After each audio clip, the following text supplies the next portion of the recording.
picture a sprawling, desolate frontier completely consumed by the slow, relentless fire of chemical oxidation. A rugged landscape stretches out where the very sky is painted a mesmerizing butterscotch by endless clouds of floating rust, and sunsets pierce the twilight with a haunting, icy sapphire light. This is a place where the simple, familiar decay of an abandoned machine has miraculously swallowed an entire globe. Imagine standing in absolute, deafening darkness at the edge of a jagged polar wilderness, bracing for a brutal winter storm that yields absolutely no water. The atmosphere itself reaches a freezing point so extreme that it simply collapses, falling as a delicate diamond dust of dry ice that coats the dunes in a temporary brilliant white. When the distant spring sun finally graces this crystalline landscape, the frost does not melt into gentle puddles, but vanishes directly into an invisible gas in a phantom cycle of alien weather. Surprisingly, the universe offers us a perfectly preserved window into our own chaotic origins through this stagnant, rusted neighbour. While our vibrant blue home constantly erases its geological memory through churning tectonic plates and deep oceans, this neighbouring desert is permanently locked in deep time. Towering shield volcanoes and catastrophic, continent-spanning canyons stand exactly as they did billions of years ago, turning the entire planet into an unmoving museum of the cosmos. This quiet room now serves as your personal sanctuary, a stark and comforting contrast to the freezing, airless void we're about to explore. Feel the reliable, heavy pull of gravity anchoring you securely to the mattress, a gentle reminder that you are protected by a thick, life-giving atmosphere. You're safe, perfectly sheltered in the present moment, and these wonders are yours to inherit as you sleep. If we were to look closer at the boundary between your dreams and the distant stars, the journey would seamlessly begin. Release the lingering tension of the waking day, and allow your consciousness to drift across the vast, silent sea of space toward the waiting red dunes. Deep within the geological memory of this world lies a story written in elemental iron and ancient oxygen. Deep within the geological memory of this world lies a story written in elemental iron and ancient oxygen. The powdery, fine texture of iron oxide dust coats everything in sight, clinging to every jagged rock and settling into the basin of every crater. This is the exact same chemical reaction that causes an abandoned car to rust on Earth, yet here it has consumed an entire planet. If we were to look closer at this pervasive coating, we would see a landscape forever oxidized by its own turbulent past. Billions of years ago, when the Martian atmosphere was thicker and water flowed freely, iron from the planet's crust mixed with oxygen, rusting the world from the outside in. The resulting crimson hue is not merely a surface feature, but a testament to a planetary metamorphosis on a staggering scale. Today, this incredibly fine dust is lifted by the wind, distributing the rust across vast dunes and sweeping plains. It transforms the terrain into a desolate yet beautiful expanse of crimson, ochre, and rust-red shades. The rust-dusted horizon stands as a silent monument to the raw, oxidizing power of the cosmos, eternally waiting under the cold, distant sun. Gazing upward from the rusted surface, one does not see the familiar azure canopy of Earth, but rather a mesmerizing butterscotch colour that fills the daytime Martian sky. This ethereal golden-brown tint is completely dictated by the endless suspension of incredibly fine dust particles hanging in the thin atmosphere. These microscopic grains of iron oxide are so lightweight that even the faint Martian breezes can keep them aloft for months at a time. Surprisingly, the universe operates under different rules of light scattering when the air is choked with rust rather than nitrogen and oxygen. On our homeworld, gas molecules scatter the short blue wavelengths of sunlight, painting the sky blue. Here on Mars, the ubiquitous airborne dust absorbs those blue wavelengths and scatters the longer red and golden hues in every direction. The resulting illumination casts a warm, sepia-toned glow over the desolate landscape, creating an illusion of warmth on a freezing world. During the peak of a global dust storm, this butterscotch canopy deepens into an opaque muddy orange, completely obscuring the sun. Even on a clear day, this golden haze remains an ever-present reminder of the dust that rules this alien domain. As the pale, shrunken sun dips toward the jagged horizon, a breathtaking transformation overtakes the alien sky. Sunsets on this desert world glow with a haunting, cool blue light that pierces through the amber haze of the dying day. This vivid sapphire twilight stands in striking contrast to the warm, fiery sunsets we experience on our own planet. The secret behind this localized splash of azure lies once again in the suspended iron oxide dust that dominates the environment. When the sun sits low on the horizon, its light must travel through the thickest part of the dusty lower atmosphere.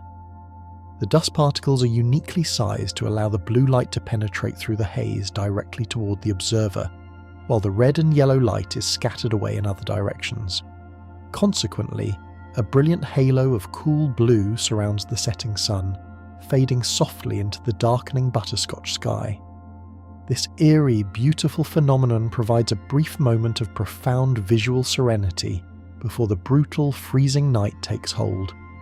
It is a daily, localized masterpiece of optical physics, painted exclusively for a world entirely devoid of human eyes. Towering columns of swirling air occasionally sweep across the plains, leaving intricate dark streaks in their wake. These majestic dust devils are born from the extreme temperature contrast between the sun-baked surface and the freezing air directly above it. As the heated ground warms the thin layer of air touching it, that air rapidly rises, creating a spinning vortex that acts like a massive vacuum cleaner. Unlike the fleeting, relatively harmless dust devils on Earth, these Martian titans can grow to monstrous proportions, reaching miles into the sky. They scour the surface as they roam, lifting the pale, reflective surface dust and exposing the darker, heavier basaltic rock beneath. The crisscrossing trails they leave behind create sprawling, chaotic networks of dark lines that resemble the frantic scribbles of a colossal artist. These dynamic vortices are the primary engine for keeping the planet's atmosphere perpetually dusty, constantly feeding the sky with fresh particles. They dance silently across the craters and dunes, completely at the mercy of the prevailing winds until they finally lose their thermal momentum. In the stillness of the Martian afternoon, they are the only moving things on an otherwise completely static landscape. Standing on the rusted dunes, an observer would be completely enveloped in an eerie, absolute quiet. The surface is completely silent to human ears, as the thin atmosphere carries sound much slower and weaker than on Earth. Because the atmospheric pressure is less than 1% of our own, there are simply not enough gas molecules to effectively transmit acoustic waves. If you were to stand next to a collapsing cliff face on Mars, the catastrophic roar would be muffled into a hollow, distant thud. High-pitched sounds are particularly hampered, absorbed almost immediately by the carbon dioxide-rich air before they can travel more than a few feet. Only the lowest bass frequencies have any chance of propagating through this ghostly medium, turning any hypothetical noise into a deep, muffled rumble. This acoustic isolation transforms the majestic violence of dust storms and landslides into pantomimes of destruction. The howling winds that carve the Ardangs and sweep the plains do so with barely a whisper. It is a world of deafening visual grandeur, trapped forever within an acoustic void, where the echoes of geological history fade into total nothingness. When the brutal winter descends upon the polar latitudes, the dropping temperatures trigger an exotic meteorological event. Delicate frost made of carbon dioxide ice forms on the dunes, coating the rust-coloured sand in a brilliant temporary white. The air itself is freezing directly onto the ground as the temperature plummets below the frost point of the atmosphere's primary component. This process of deposition creates a glittering alien winter wonderland that spreads rapidly outward from the poles. The dry ice frost settles into the troughs of the ripples and craters, dramatically highlighting the intricate geometry of the wind-sculpted terrain. Unlike water frost on Earth, this carbon dioxide ice is incredibly dense and cold, locking the landscape in a crystalline embrace. As the seasons eventually turn and the sun climbs higher, this temporary glacial veneer does not melt into liquid. Instead, it sublimates, turning directly back into a gas and returning to the atmosphere from which it fell. For a few freezing months, the stark crimson desert wears a delicate lace of dry ice, a fleeting masterpiece of extreme thermodynamics. Strange, spider-like terrain emerges at the South Pole when dry ice sublimates in the spring. This bizarre geological phenomenon, officially known as araniform terrain, looks exactly like thousands of massive black arachnids crawling across the white polar cap. It is the result of a violent, explosive process that occurs entirely out of sight, deep beneath the translucent layer of winter ice. As the spring sunlight penetrates the clear slabs of frozen carbon dioxide, it warms the dark, dusty soil underneath. The ice touching the warm soil instantly sublimates into high-pressure gas, which builds up beneath the surface until the ice slab finally cracks. The pressurized gas bursts through the newly formed vents, carrying a payload of dark subsurface sand and dust high into the air. When this dark material falls back down, it settles onto the white ice in intricate radiating patterns that mimic the legs of spiders. Over countless seasons, this explosive venting carves deep, branching channels into the actual bedrock. It is a stunning, active geological process driven entirely by the changing of the seasons, scarring the southern pole with the terrifying beauty of its own breath. High above the dusty, stagnant lower atmosphere, a much more delicate and familiar phenomenon unfolds. Wispy clouds of water ice drift gently through the upper atmosphere, catching the sunlight long after the surface has plunged into darkness. These cirrus-like formations are thin and transparent, composed of microscopic ice crystals that coalesce around high-altitude dust grains. These ethereal clouds often form in the lee of the massive volcanoes, created when air is forced upward over the colossal peaks and rapidly cools. The water vapour, scarce as it is, condenses in the frigid upper layers to form spectacular trailing plumes that can stretch for hundreds of miles.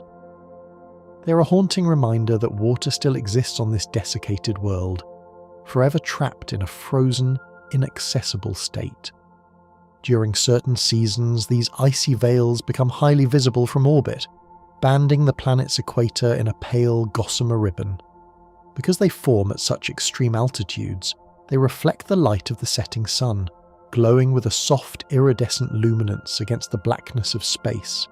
They drift like silent ghosts over the dormant volcanoes, shedding no rain, offering no nourishment, simply existing as frozen whispers of a wetter past.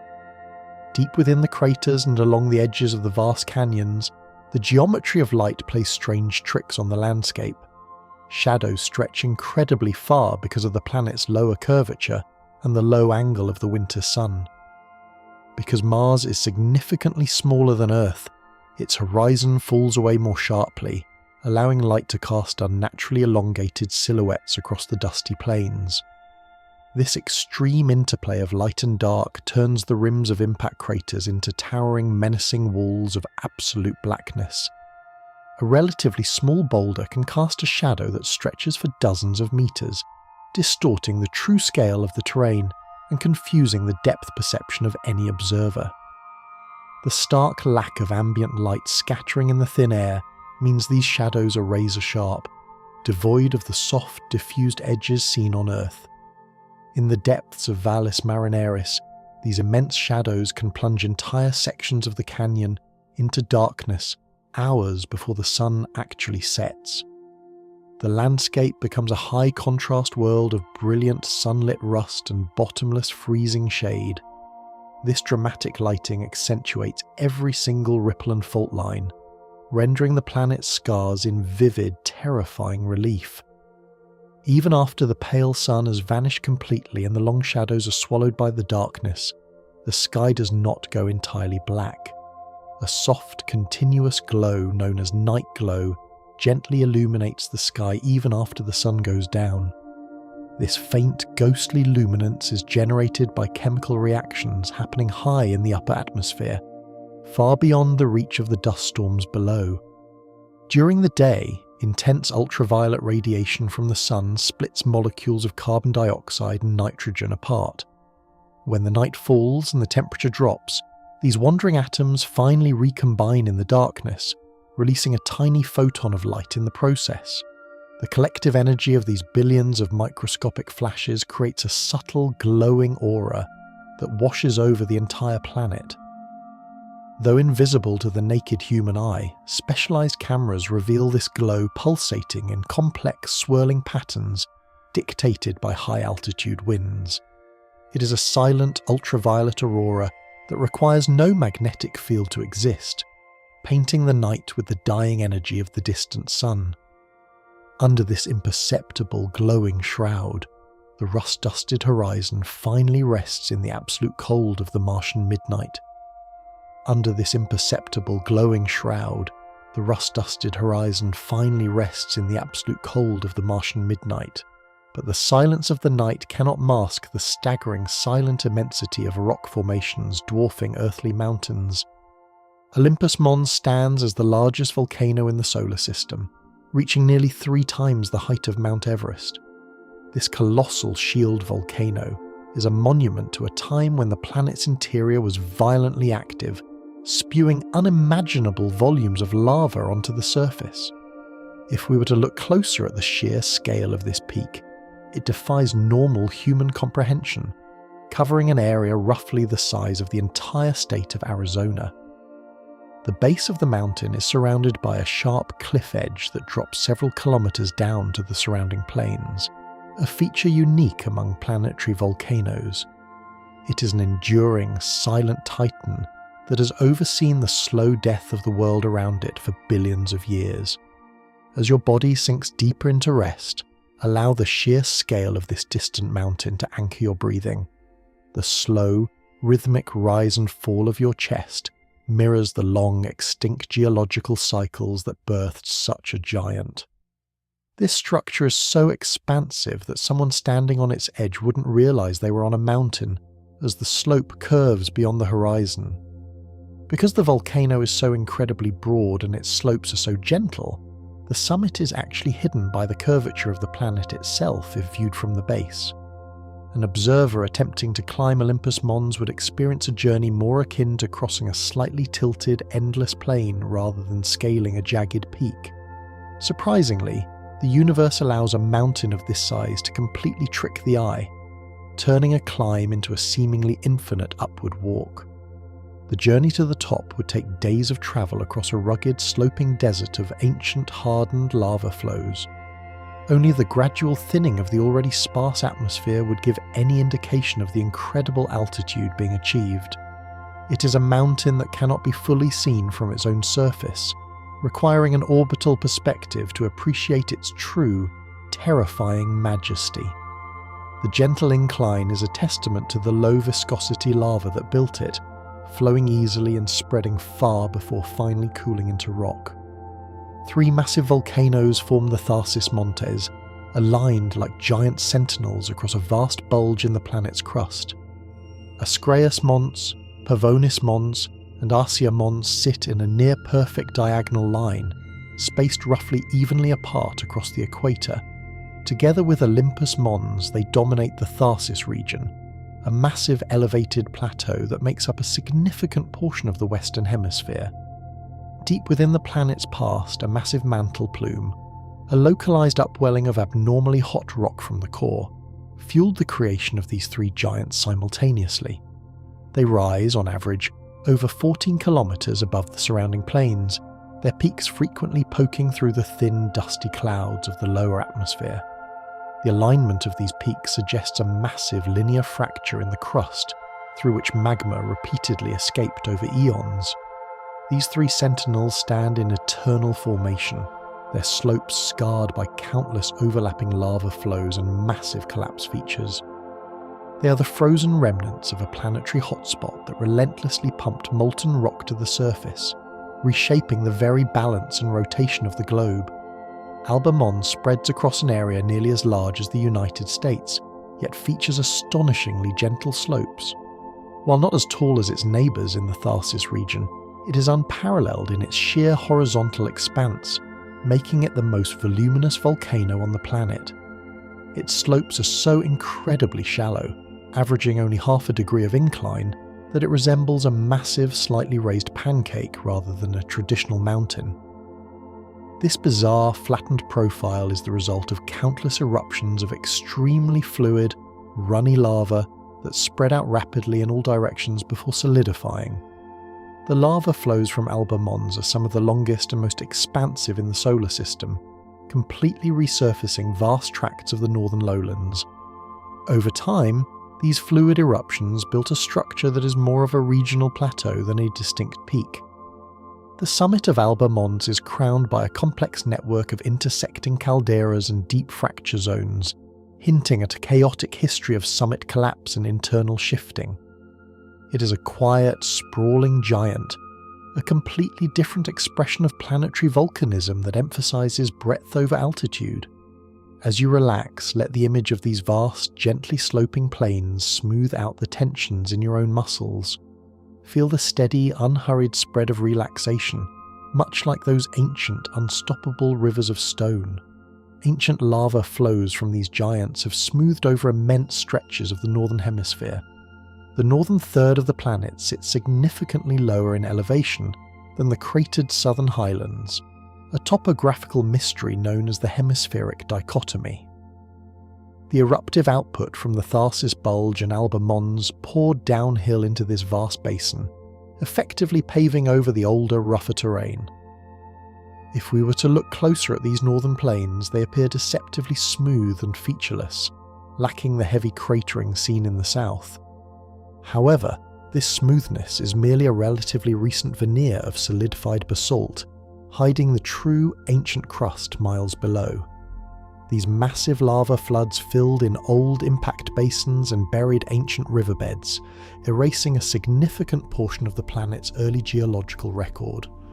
Calderas at the summits of these peaks span wide enough to comfortably contain entire earthly cities. The summit crater of Olympus Mons is actually a complex of 6 overlapping collapse pits, creating a depression over 50 miles wide. These calderas were not formed by explosive eruptions that blew the top off the mountain, but by the slow, structural collapse of the summit. Deep within the mountain, massive subterranean magma chambers would periodically empty out during major effusive eruptions on the lower slopes. Without the pressurized magma to support the weight of the rock above, the summit would simply cave in, creating these massive, steep-walled pits. Over millions of years, repeated cycles of magma filling and subsequent collapse created the nested, complex calderas seen today. Standing on the rim of one of these depressions, an observer would look across a vast flat floor of hardened lava toward a distant cliff face that curves away out of sight. They are silent, empty bowls at the top of the world, marking the final resting places of the planet's internal fires. The crust beneath the Tharsis region is incredibly thick, allowing these massive mountains to grow without sinking. On Earth, a mountain the size of Olympus Mons would simply crush the crust beneath it, slowly sinking into the softer, hotter mantle below. However, the outer shell of this rust-coloured world cooled much faster and thicker than Earth's, creating a rigid foundation capable of supporting immense weight. Surprisingly, the crust beneath the Tharsis Bulge is estimated to be over 100 miles thick, acting like a massive, unyielding anvil. This incredible structural strength is what allowed the volcanoes to pile up lava in the exact same spot for billions of years without the ground giving way. The sheer mass of the Tharsis region actually altered the planet's moment of inertia, causing the entire crust to slip and reorient itself relative to the poles. It is a delicate balance of planetary physics, where a dying, cooling interior provided the rigid support necessary to build the larger structures in the solar system. The mountains stand as enduring monuments not only to volcanism, but to the incredible strength of the ancient frozen crust. As your breathing deepens, feel the solid, unyielding support of the surface beneath you. Let that feeling of stable, deep grounding anchor your body in a state of complete, heavy rest. This stationary nature meant that every single eruption, over hundreds of millions of years, added material to the exact same mountain. Without continental drift to act as a conveyor belt, the magma had nowhere else to go but up, continuously building the structures higher and wider. It is a stunning example of what happens when a powerful internal heat source is trapped beneath a completely static surface. The lack of plate tectonics also means there are no subduction zones or massive fold mountains, making these shield volcanoes the absolute rulers of the planet's topography. They are the ultimate expression of single-point volcanism, allowed to grow unchecked by the shifting forces that limit mountains on our homeworld. Evidence of past eruptions is frozen in time, displaying solidified lava rivers hundreds of miles long. Because the environment is so incredibly arid and lacks significant erosion from rain or moving water, the volcanic features remain pristine. Long, winding channels known as lava tubes, where molten rock once flowed beneath an insulating crust of hardened lava, crisscross the flanks of the massive mountains. If we were to look closer at these collapsed tubes, we would see deep, meandering trenches that look surprisingly like dried riverbeds. In some places, the roof of a lava tube has caved in, creating deep, circular skylights that plunge straight down into the darkness of the empty cavern below. These underground tunnels may be the most sheltered environments on the planet, protected from the harsh radiation and extreme temperature swings of the surface. The flows themselves often exhibit intricate, ropey textures, perfectly preserving the fluid dynamics of the molten rock as it cooled and slowed. It is a landscape where the violence of the eruption is caught in a freeze frame, the rivers of fire instantly petrified and left undisturbed for an eternity. Gentle ash deposits from ancient eruptions now form delicate, wind-sculpted ridges known as yardangs. While effusive lava flows built the bulk of the mountains, periodic explosive eruptions also blanketed regions in thick layers of fine volcanic ash. Over immense spans of time, the relentless prevailing winds have meticulously carved this soft ash into series of parallel aerodynamic ridges. These yardang fleets look like the hulls of countless sunken ships, all pointing in the exact same direction, aligned perfectly with the ancient wind patterns. They are found predominantly near the equator, clustered around the base of the massive volcanoes where the ash deposits were thickest. The wind, armed only with suspended dust particles acting as sandpaper, has slowly and methodically eroded the weaker material away, leaving only the hardened ridges. It is a slow, silent erosion, a process that takes millions of years to shape the landscape, entirely devoid of the catastrophic power of water or ice. These delicate parallel lines are a subtle counterpoint to the towering volcanoes, showing how even the faintest breeze can reshape a world over deep time. While the faintest breeze can reshape a world over deep time, other forces rip the crust apart with sudden catastrophic violence. A massive gaping tectonic fracture tears straight across the planet's equator, forming a canyon system so unimaginably vast it would completely span the entire width of a major terrestrial continent. This sprawling network of interconnected chasms is not a simple water-carved gorge, but a literal splitting of the planetary crust, pulled apart by the bulging weight of the nearby volcanic plateaus. If we were to look closer at its sheer scale, the rim stretches far beyond the curvature of the horizon, swallowing the landscape in a dizzying drop into bottomless winding darkness. The tectonic forces that opened this abyss acted as a planetary stress relief, cracking the rigid outer shell to accommodate the swelling magma oceans churning deep underground during the planet's chaotic youth. Today, it stands as the most prominent jagged scar on the world's face, a silent testament to the raw mechanical stress of a rapidly cooling globe. Surviving such extreme geological trauma left the canyon walls jagged, incredibly steep and eternally unstable against the slow march of time. It is a labyrinth of rusted stone that dwarfs any similar geological feature on our home world, forever staring up at the cold, indifferent cosmos with its gaping, rocky maw. Peering over the precipice of this grand equatorial chasm, the true terror of its dizzying depth becomes immediately apparent to anyone attempting to comprehend its scale. Certain sections of this immense scar plunge several kilometers straight down into the ancient, hardened crust, exposing chronological layers of planetary history that have remained hidden since the dawn of the solar system. The descent is so profound that the atmospheric pressure at the very bottom is measurably higher than at the rim, creating a localized microclimate where morning fogs of water ice can occasionally gather. Deep within these deepest shadowed troughs, the gloom grows so dense and long that daylight only reaches the canyon floor for a few fleeting hours each passing day. The sheer vertical walls reveal alternating strata of dark basalt and bright sulfate-rich sediments, stacked neatly like the pages of a decaying monumental geological manuscript. Standing at the bottom and looking up, the towering cliffs would completely dominate the entire sky, forming an imposing prison of rusted rock and silent, stretching shadows. Surprisingly, the extreme verticality of these immense cliffs means they're still actively collapsing, slowly widening the gorge millimeter by agonizing millimeter over the passing millennia. It is an environment of vertigo-inducing drops and shadowed depths, where the planet's inner darkness is laid bare for all the surrounding universe to witness. The highly unstable nature of these colossal cliffs has triggered some of the most violent and sudden mass movements ever recorded anywhere in the observable solar system. Massive landslides have repeatedly detached from the sheer canyon walls, tumbling downward at what scientists calculate to be terrifying, truly supersonic speeds.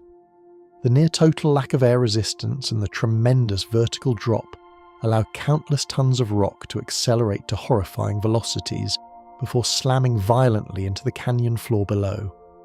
These catastrophic collapses do not just fall, they flow fluidly like a terrifying dry liquid, displacing entire landscapes in a matter of a few chaotic, deafening seconds. The friction generated by such an immense volume of moving rock is so intense that the base of the landslide can actually melt the ice trapped deep in the bedrock, lubricating the debris flow even further. The resulting aprons of shattered stone spread out for massive distances across the valley floor, freezing the sudden violence of the collapse in perpetual silent stillness. Notice how your own physical body remains perfectly safe and absolutely still, resting securely away from the echoes of such ancient, world-shattering violence. Let the heavy, grounded sensation of your relaxing limbs sink deeply into your resting place, embracing the profound peace of the present moment. Far south of the great equatorial fractures, an entirely different kind of scar mares the planetary surface with truly terrifying hemispheric scale. A colossal impact basin dominates the southern topography, blasted out by a gargantuan asteroid strike during the chaotic, debris-filled infancy of the early solar system. This crater is so unfathomably vast and deep that it dramatically alters the local atmospheric dynamics, trapping a massive pool of denser air within its rusted, sloping bowl. Because of its extreme topological depth, the atmospheric pressure at the bottom of this basin is roughly double the planetary average, fundamentally changing how weather operates within its borders. This subtle thickening of the air makes it a unique environment where liquid water could theoretically persist on the surface for fleeting, fragile moments before violently boiling away into vapour. The basin acts as a massive sink for airborne dust and seasonal frost, constantly shifting in colour and brightness as the changing seasons dictate the slow movement of the atmosphere. If we were to look closer at the distant rim, we would see it is not a simple circular ridge, but a complex series of jagged mountain rings pushed up by the sheer shockwave of the apocalyptic impact. It is a localized world completely within a world, a sunken, battered continent where the sky presses just a fraction heavier against the rust-dusted ancient soil.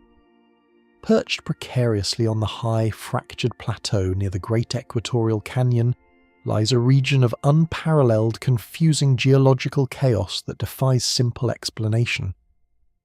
The intricate maze of intersecting valleys here resembles a pane of shattered glass on a planetary scale, forming a fractured web of deep, crossing troughs and elevated blocks.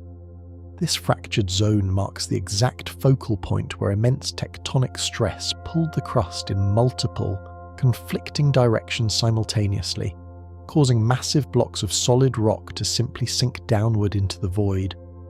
The resulting landscape is a dizzying, impassable grid of steep-walled canyons and flat-topped mesas, resembling an abandoned, ruined city carved entirely out of solid, rusted stone.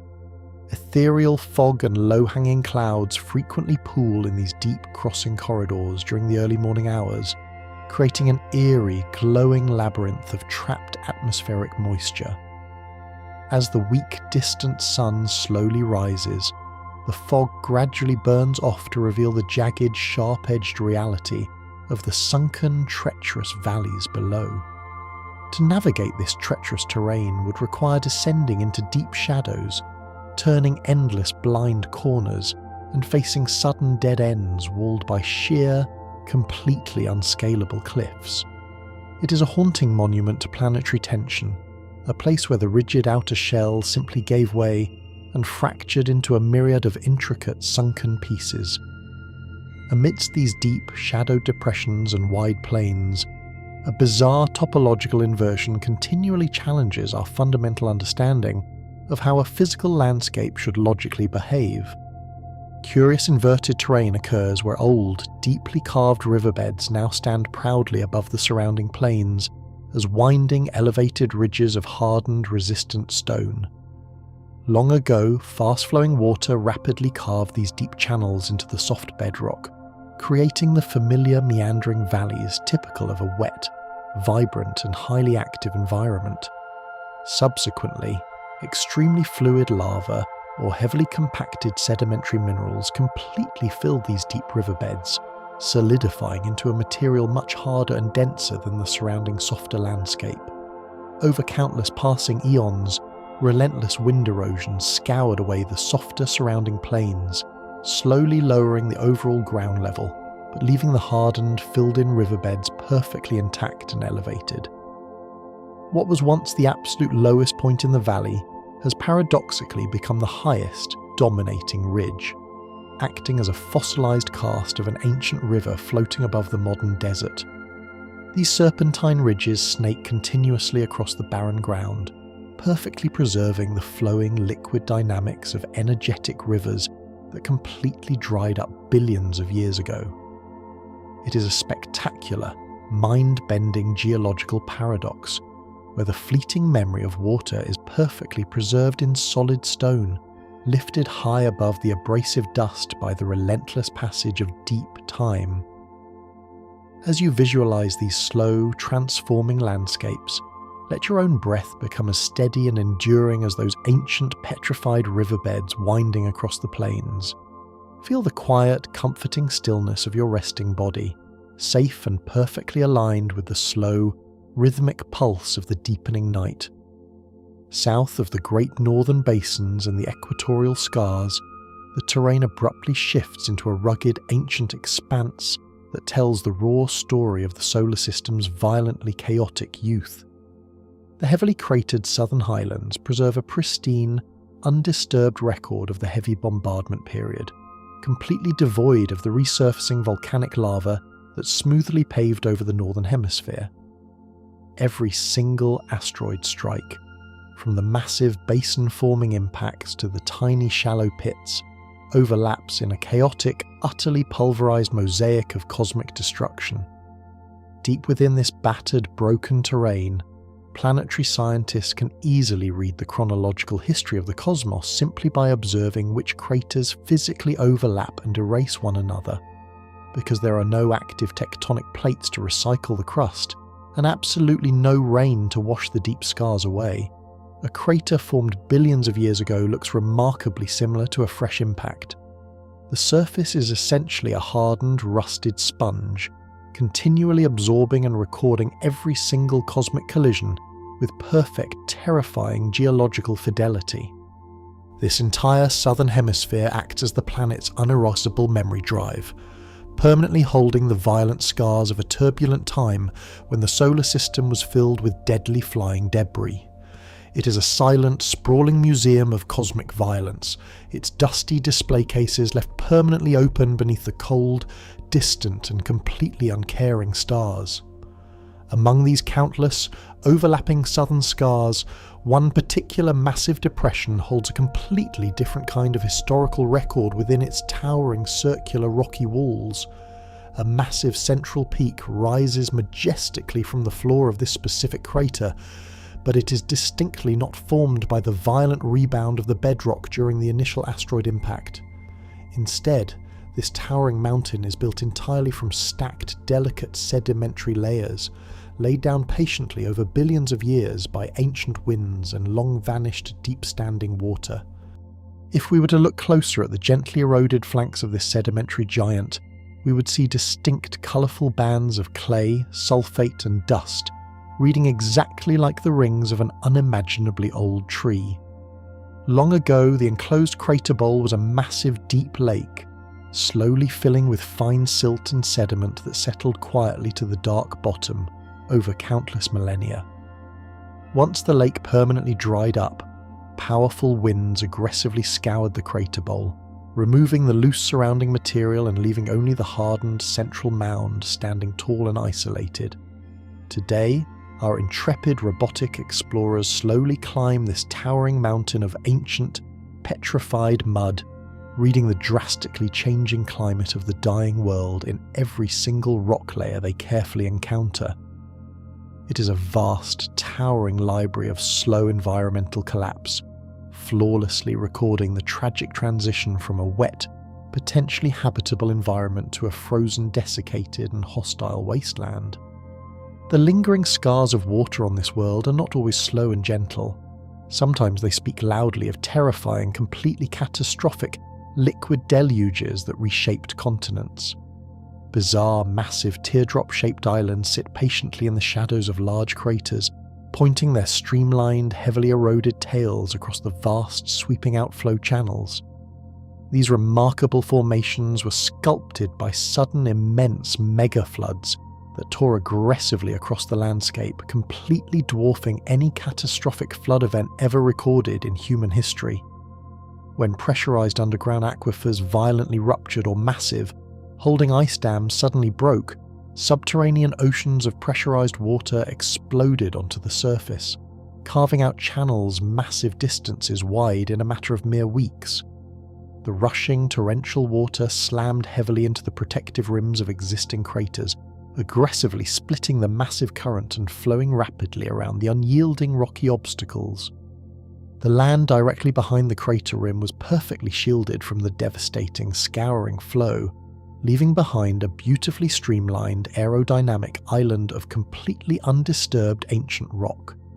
Surprisingly, the sheer violence of these temporary floods was so incredibly extreme that they lifted house-sized boulders and dragged them effortlessly for immense distances, dumping them in chaotic piles when the water finally slowed.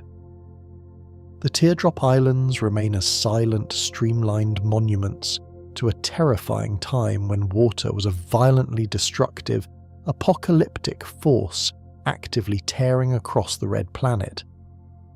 At the very headwaters of these massive dry flood channels lies the ultimate source of the aquatic destruction, a landscape broken completely beyond any hope of geological recognition.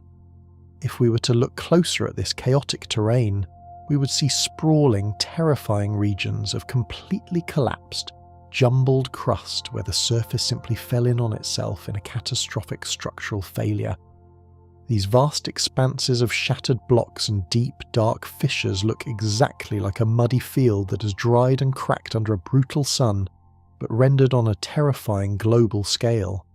Deep beneath the surface, a massive hidden reservoir of trapped water or ice was suddenly heated by rising magma, exponentially increasing the subsurface pressure until the rigid crust could no longer contain the volatile force. the ground violently burst open, releasing the apocalyptic floods and causing the undermined, unsupported terrain above to collapse downward into the newly emptied pitch-black subterranean void. The massive stone blocks tilted precariously, shattered violently, and sank into the churning mud, permanently freezing into a jagged, impassable wasteland once the remaining surface water finally drained away. This completely shattered crust is the ultimate planetary scar, a mortal, gaping wound that bled an entire underground ocean and was callously left to dry in the freezing airless void of space. As our journey through these deep, violent scars gently concludes, let the quiet, rhythmic stability of your own breathing completely wash away the lingering tension of these shattered, broken landscapes. Sink deeply into the comforting, enveloping dark, feeling completely secure, heavily grounded, and at profound, undisturbed peace. Deep within the profound, undisturbed peace of the modern desert, microscopic mineral signatures whisper of a vastly different, more fluid epoch. Minerals like hematite and clay, which only form in the presence of liquid water, are scattered across the planet in staggering abundance. These chemical echoes are the enduring fingerprints of a world that once breathed with the moisture of active hydrothermal systems and steady, weathering rains.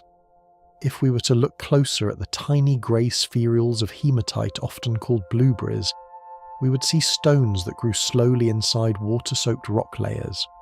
Their presence in the vast plains serves as an irrefutable chemical testimony that groundwater once saturated the crust for millions of years. This slow, chemical baptism left behind a legacy of iron-rich gems that now sit perfectly dry on the surface, waiting in the stillness for the end of time. Surprisingly, the universe has a way of preserving its most delicate chemical memories in the hardened stone, shielded from the solar wind by the very dust that now defines the landscape. These clays and oxides are the silent mineral ghosts of an ocean's memory, holding the history of a wet world within their crystalline structures.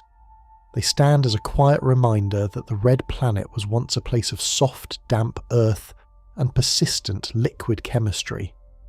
If we were to look closer at the edges of certain impact basins, we find fan-shaped deposits of sediment that serve as perfect petrified records of ancient coastlines. Ancient river deltas perfectly preserved in craters show where steady streams once emptied into vast lakes, creating complex networks of branching channels and fertile-looking silt. These structures are identical in form to the great deltas on our homeworld, marking the points where the energy of flowing water finally slowed and deposited its heavy burden of sand and clay. Deep within the silence of these craters, the intricate patterns of the sediment tell of a time when water was a constant and stable presence on the surface. These were not the result of sudden floods, but of rivers that flowed for tens of thousands of years, gradually building up the delta plains layer by layer.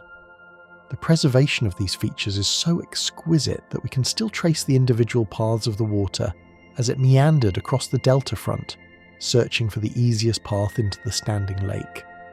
Today, these deltas sit high and dry, their once wet mud now hardened into cold, solid stone. They are the silent, empty theatres of a long-finished performance, where the sound of rushing water has been replaced by the soft, abrasive whistle of the wind. Looking upon them, one can almost feel the presence of the missing water, a ghost that has left its perfect branching shadow behind in the red dust. Surprisingly, the universe hides its most precious treasures beneath a thick, insulating blanket of rust and time, just out of reach of the biting wind. Subsurface radar has detected massive glaciers of pure water ice hidden just beneath the dusty crust in the mid-latitude regions, far from the visible polar caps. These are not just pockets of frost, but entire frozen rivers and sheets that have survived for millions of years, shielded from the vacuum of space by a protective layer of rocky debris. If we were to look closer at the radar reflections, we would see the distinct signatures of flowing ice, still preserving the lobate shapes of glaciers that once moved slowly across the surface. The dust covering them acts as a thermal shield, preventing the ice from sublimating into the thin atmosphere even during the warmest summer days. This hidden cryosphere represents a staggering volume of water, a frozen reservoir waiting patiently for a change in the planet's orbital tilt to once again feel the warmth of the sun. Allow your breathing to slow into a rhythm that is as steady and deep as these ancient hidden rivers of ice. Feel the coolness of this realization wash over you, bringing a sense of deep, internal stillness to your resting mind as you settle into the dark. Periodic dark streaks on steep slopes hint at the possibility of modern, short-lived briny seeps, suggesting that the planet's water story is not entirely a thing of the past. These narrow, dark features appearing on canyon walls and crater rims lengthen during the warmer seasons and vanish when the cold returns. They represent one of the most tantalizing mysteries of modern planetary science, potentially marking the locations where liquid water still manages to reach the surface. If we were to look closer at the chemistry of these slopes, we would find high concentrations of perchlorates, which are specialized salts that act as a natural antifreeze. This chemical trick allows water to remain liquid at temperatures far below the normal freezing point, creating a heavy, briny sludge that can flow down the steep Martian inclines. These streaks are the fleeting, dark signatures of a planet still attempting to breathe, a localized struggle against the desiccating cold of the vacuum. Though they are thin and temporary, they offer a bridge between the ancient oceans of the past and the frozen desert of the present. They are the wet, dark echoes of a hydrological cycle that refuses to be completely silenced, emerging briefly in the summer sun before retreating back into the safety of the rocky crust. A colossal northern ocean may have once covered nearly a third of the Martian surface, turning the entire northern hemisphere into a world of waves and deep liquid blue. This vast body of water likely occupied the smooth, low-lying plains that we see today as a featureless desert.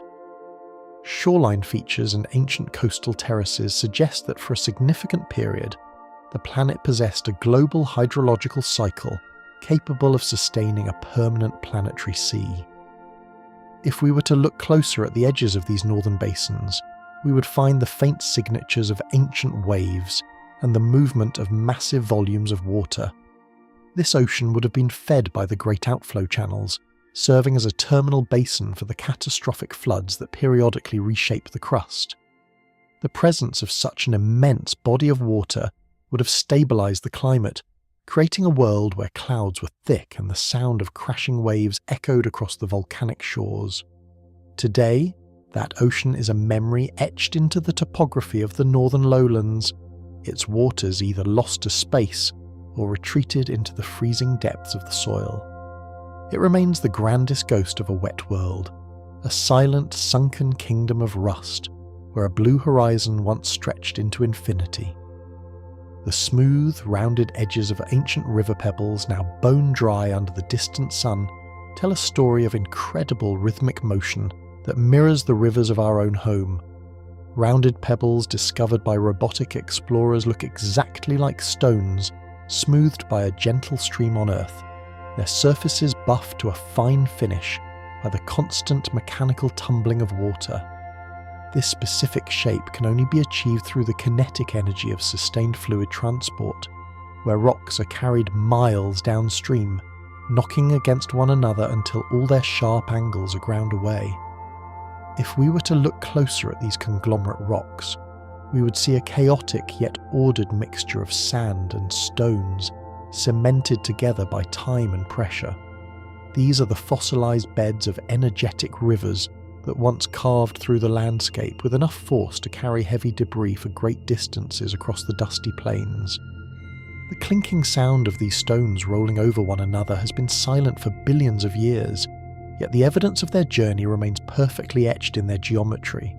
Notice the weight of your own hands and feet as they rest, mirroring the heavy, ancient stillness of these river-worn stones. Allow the realization of their long journey to ground your own sense of calm, feeling the enduring stability of the ground beneath you as you sink further into relaxation. Thick layers of ice mixed with dust comprise the polar ice caps, locking away enough water to flood the entire planet in a global ocean several meters deep. These caps are immense, spiraling structures of alternating water ice and fine dust, built up over millions of years by the changing tilt of the planet's axis. They represent the primary reservoir of water on the surface today, a massive polar heart that pulses with the rhythm of the Martian seasons. If we were to look closer at the layers within these caps, they would appear like the rings of a tree, each one recording the atmospheric conditions of a specific era in the planet's history. During the winter, a seasonal layer of dry ice frost covers the permanent water ice, expanding the cap's reach and reflecting the faint sunlight back into space. This seasonal cycle is so powerful that it actually causes the planet's global atmospheric pressure to fluctuate as the carbon dioxide moves between the sky and the ground. The sheer scale of these frozen domes is a testament to the amount of water that once moved freely across the globe. They stand as the ultimate survivalists, holding on to the planet's liquid legacy in a state of deep, crystalline suspension.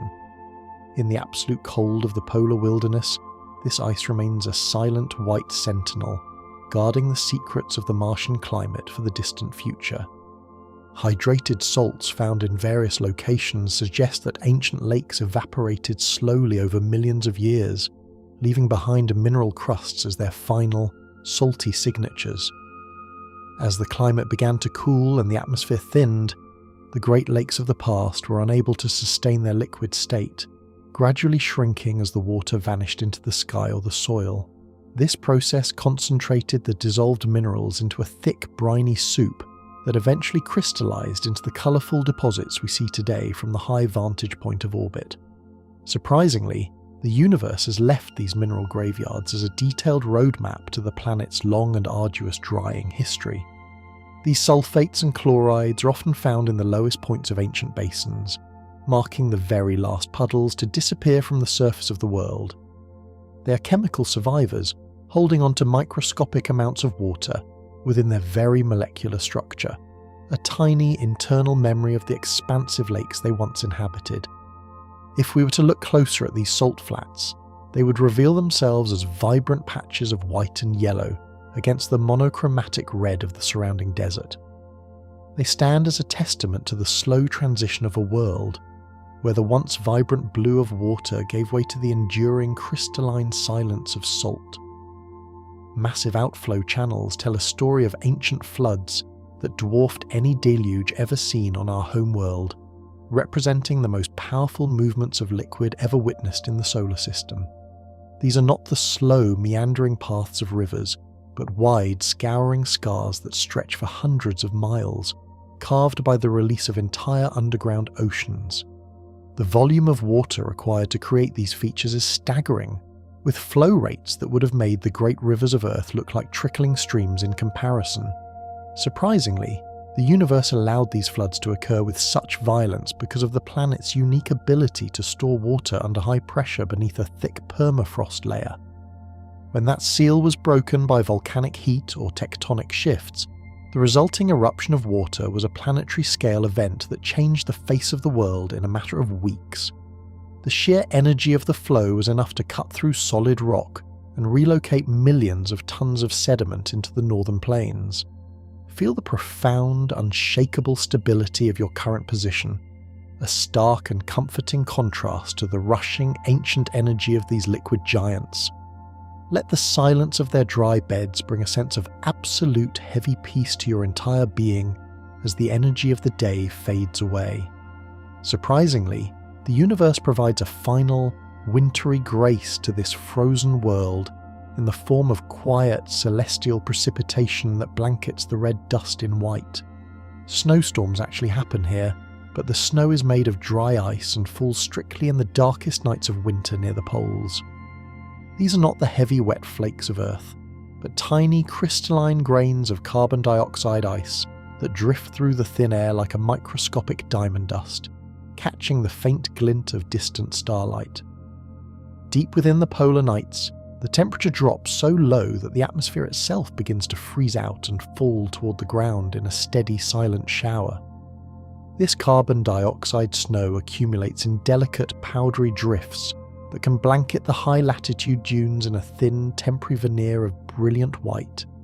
The flakes are so small that they would appear as a fine mist to the naked eye, a ghostly shower occurring in a world far too cold for liquid breath to exist for even a moment. This dry ice snowfall is a direct result of the extreme atmospheric cycles that move nearly a third of the planet's air from pole to pole every year. As the sun rises in the spring, these drifts do not melt into puddles, but instead vanish back into the sky as a clear, invisible gas in a process called sublimation. It is a haunting, ephemeral cycle of frozen air, a winter miracle occurring in total darkness and absolute silence on the edge of a world that once knew the touch of water.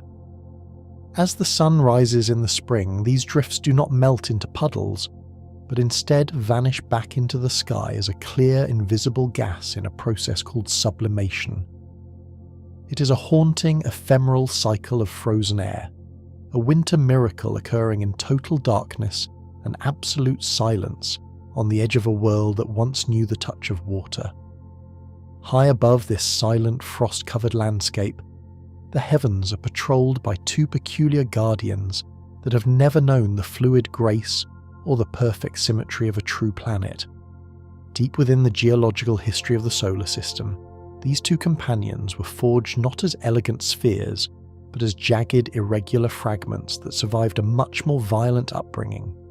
Phobos and Deimos, the two tiny moons of Mars, resemble heavily cratered potatoes more than perfect spheres, presenting an unsettling and asymmetrical profile to anyone looking up from the rusted plains.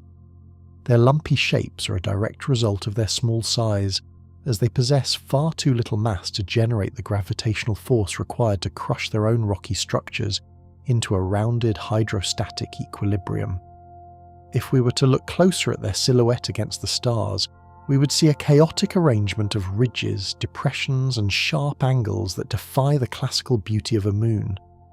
They appear almost like celestial debris caught in a moment of indecision, neither fully formed nor completely shattered. This lack of symmetry gives them a raw, prehistoric quality, as if they were ancient artifacts of the early solar system's debris field, merely passing through the planet's gravitational influence. They hang in the darkness like battered grey stones, their uneven surfaces catching the sunlight in jagged, unpredictable ways that remind us of the universe's preference for imperfection. Surprisingly, the celestial mechanics of the inner moon challenge our most basic instincts about how a night sky should behave. Phobos orbits so closely and quickly that it rises in the west and sets in the east, completing its journey 3 times every single Martian day. This rapid, unsettling motion means that the moon races across the butterscotch sky like a fast-moving aircraft, visible to the naked eye as it makes its frantic, low-altitude transit. Because it is positioned so close to the planet's surface, its orbital period is actually shorter than the time it takes for the planet to rotate once on its axis. This proximity creates a dizzying perspective for an observer on the ground, as the moon appears to chase the sun across the heavens in the wrong direction. It moves through the constellations with such haste that its phase can visibly change during a single passage from horizon to horizon. If you were to watch its progress, you would see it climb swiftly into the zenith and then dive back toward the rust-coloured landscape with a predatory speed. It is a moon in a hurry, a frantic satellite that refuses to grant the world beneath it any sense of celestial stillness. This structure of time and motion is entirely unique to the red planet, turning the sky into a stage for a high-speed orbital chase. Phobos remains the only moon in the solar system that laps its parent planet multiple times in a single day, a restless spirit in the vacuum.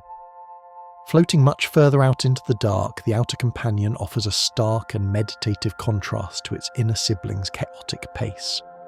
Deimos drifts much further out, taking over 30 hours to slowly cross the Martian sky from the moment it first peeks over the horizon. This distance makes it appear much smaller and fainter, more like a particularly bright and steady star than a substantial lunar body. Because its orbital speed is only slightly slower than the planet's rotation, it seems to linger in the sky for days on end, a persistent and watchful eye in the night. If we were to look closer at its slow, rhythmic progression, we would see a moon that values patience over the frantic energy of its counterpart. It hangs suspended in the velvet blackness, moving so gradually that its motion is almost imperceptible to a casual glance. It provides a sense of continuity to the Martian night, a tiny, distant lighthouse that remains visible long after the sun has vanished and the first frost has begun to form on the dunes.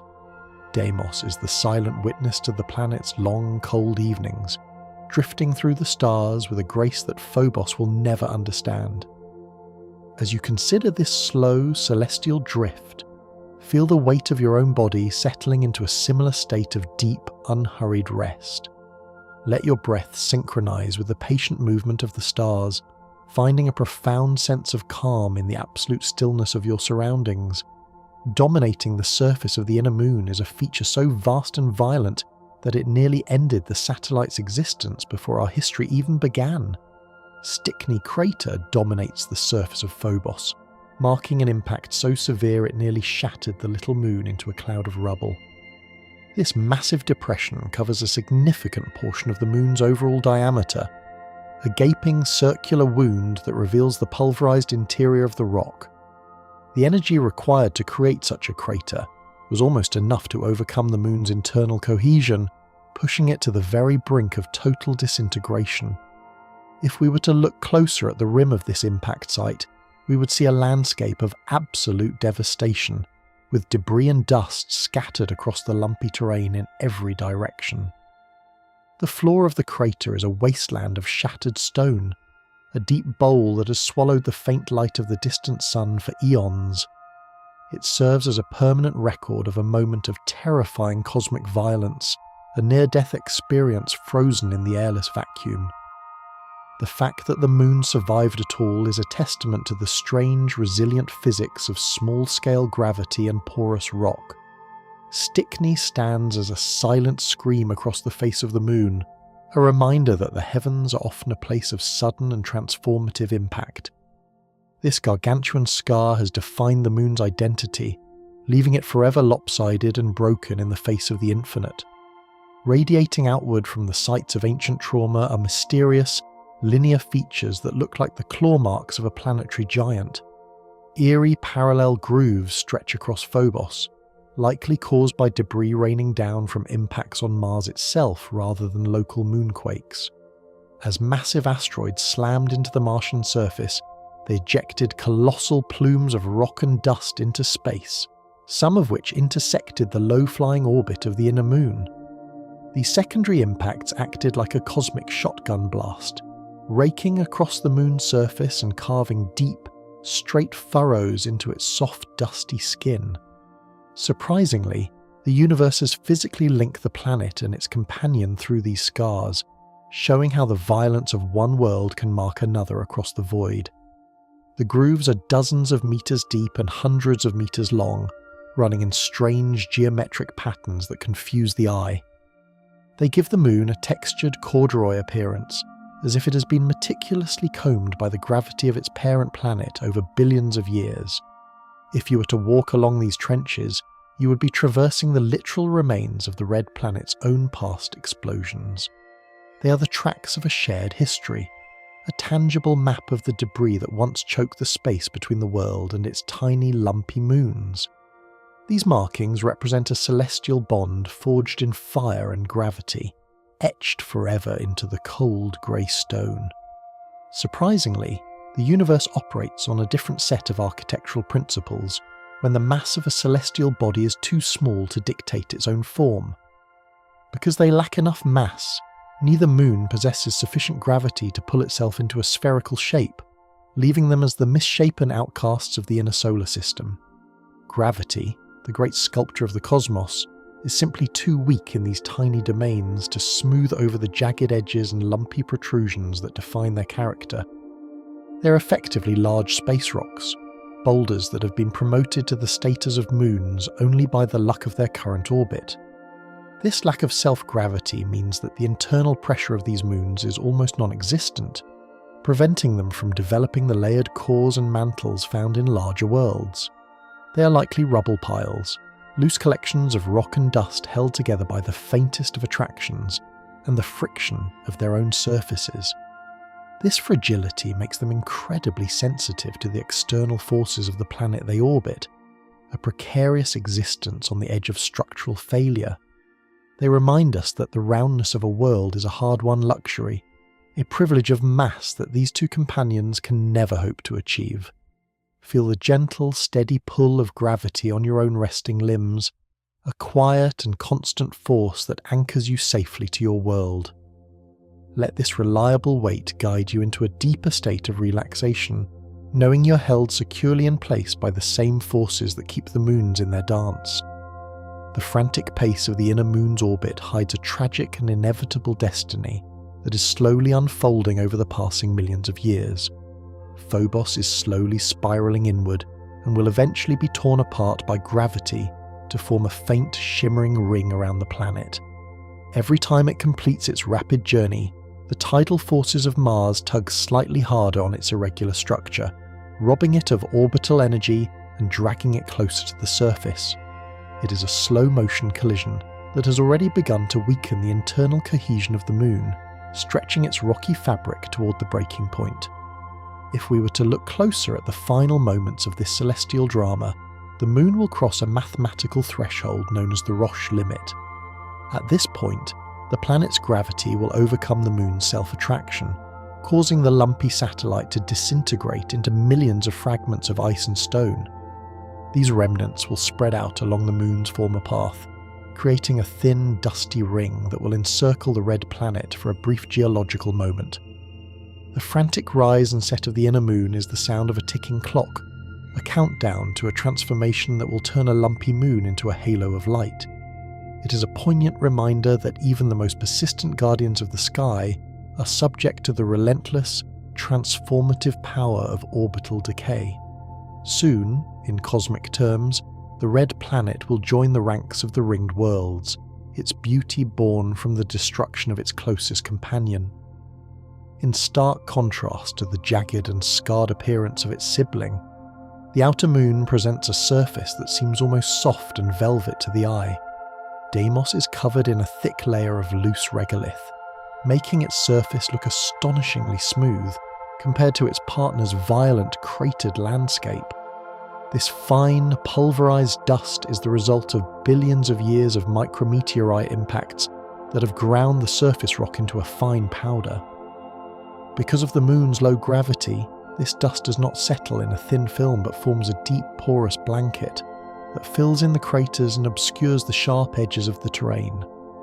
This cosmic blanket acts as a softening filter, turning what should be a jagged rock into a rounded, ghostly shape that glows softly in the distant sunlight. It is a world of gentle slopes and hidden depths, where the history of impacts has been buried under a sea of grey and ochre silt. If you were to step onto this surface, you might find yourself sinking into the loose, airless dust.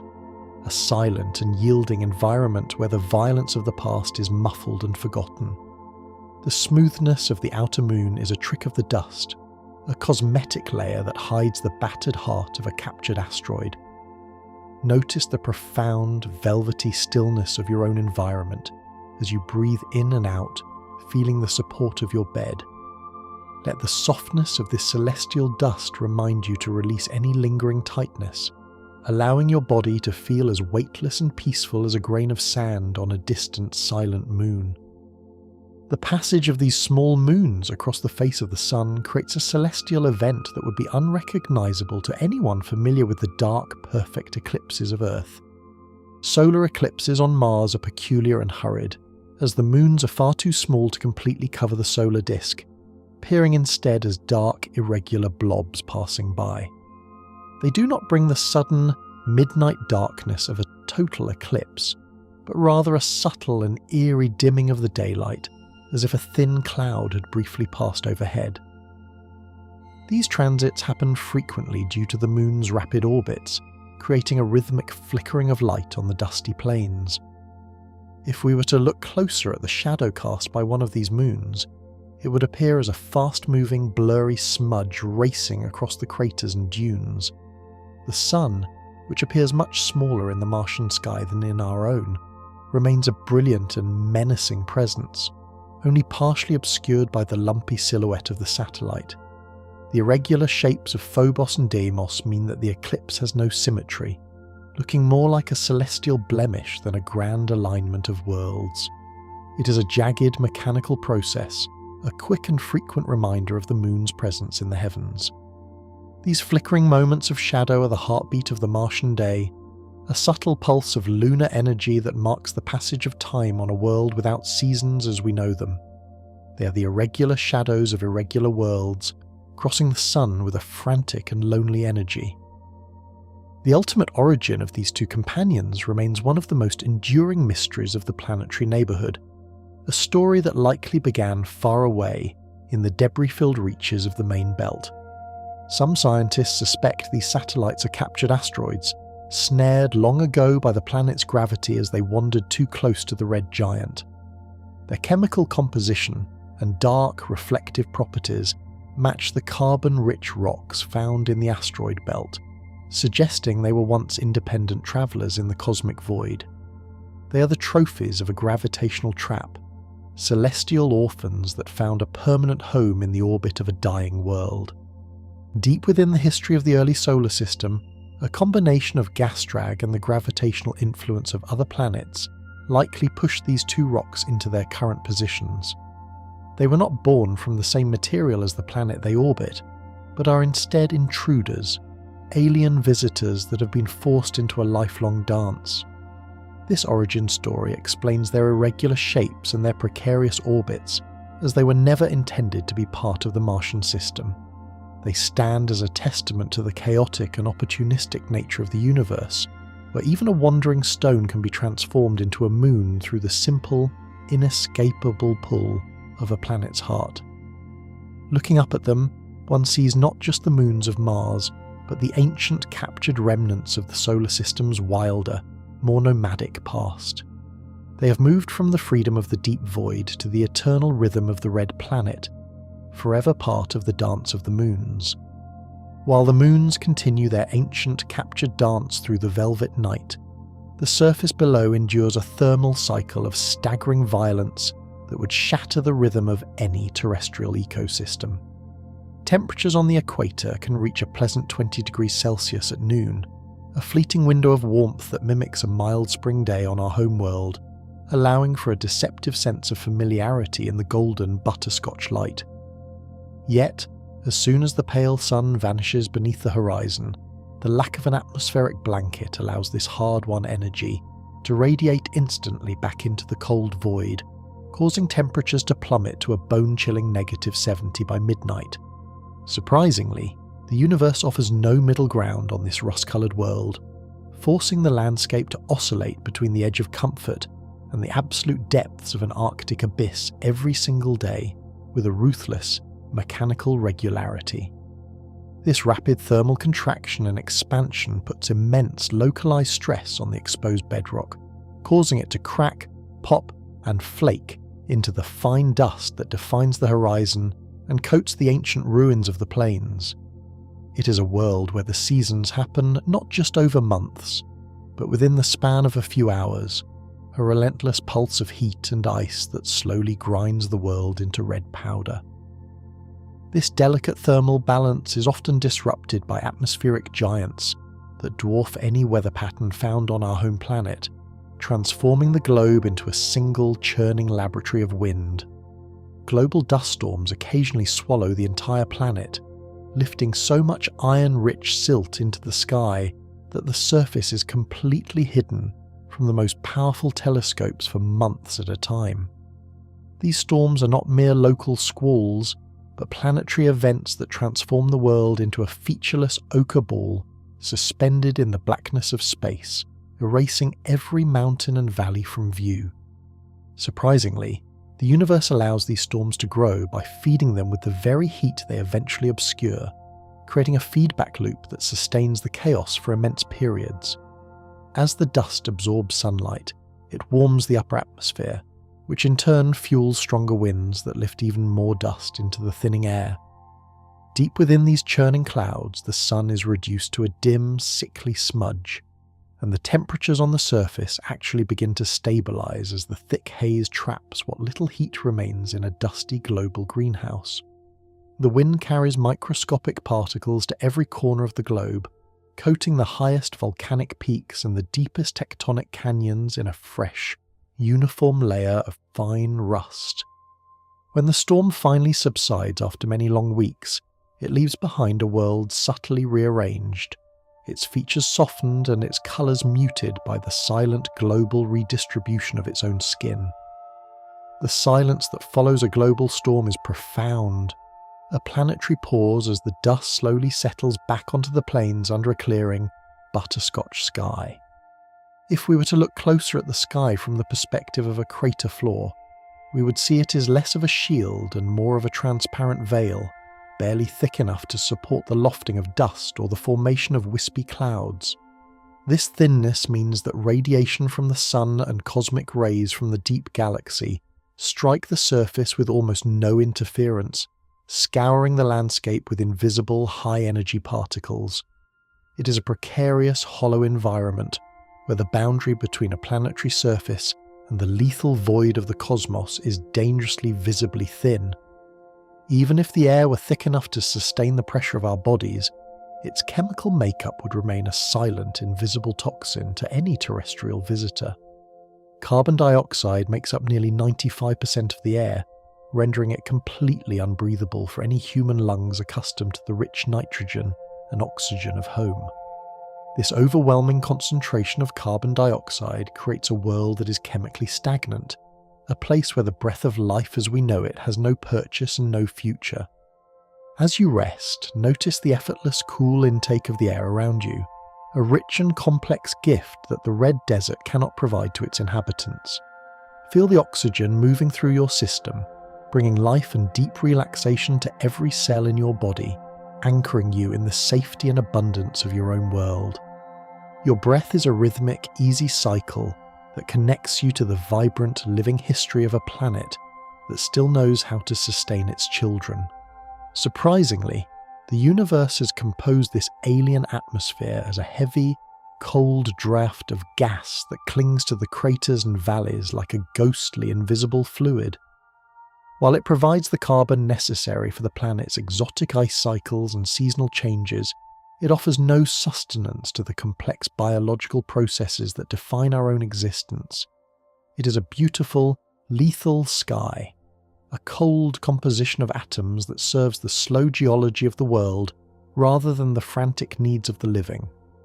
The physical properties of this thin, cold air create a landscape where the fundamental laws of fluid dynamics are pushed to their absolute chaotic limits. Pressure drops so low on the surface that liquid water, if exposed to the open air, would instantly boil and freeze simultaneously in a mesmerizing display of planetary physics. This phenomenon, known as the triple point, means that a pool of water would explode into vapor while the remaining droplets turned into jagged shards of ice, unable to find a stable liquid state.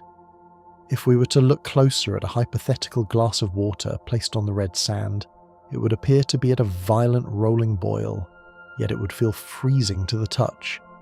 This fundamental instability is the primary reason the planet's ancient oceans vanished into the void, as the thinning atmosphere could no longer hold the liquid down against the pull of the vacuum. It is a world where the very elements are in a constant, restless state of transition, caught forever between the gaseous sky and the frozen, unyielding ground. This means that any moisture on the surface is either locked in deep permafrost or exists as a fleeting, energetic gas, with no room for the gentle, steady lakes of the past. The physics of the surface are a barrier to the familiar, creating a world where the rules of life must be rewritten in the language of extremes. In this environment, the simple act of a liquid flowing is a defiance of the natural order, a rare and temporary glitch in the frozen system. As the deep planetary winter takes hold of the polar regions, the atmosphere itself undergoes a transformation so extreme that it has no terrestrial equivalent. Winter at the poles becomes so frigid that almost a third of the atmospheric carbon dioxide freezes directly onto the ground, causing the air itself to collapse into solid form. the very sky falls in a silent crystalline rain, building up massive seasonal caps of dry ice that can be several meters thick and hundreds of miles wide. This massive redistribution of mass is so significant that it causes the planet's gravitational field to shift slightly as the weight of the atmosphere moves from the sky to the surface of the poles. The drop in atmospheric pressure can be measured globally by robotic sensors as the air literally thins out to feed the growing white ice sheets in the total darkness of the polar night. It is a world where the weather is not just a movement of wind, but a fundamental change in the state of matter, a seasonal collapse of the environment into a frozen, silent crust. When the sun finally returns in the spring, this frozen sky does not melt, but explosively sublimates, returning to the atmosphere in violent jets of gas that carve the spiders into the polar terrain.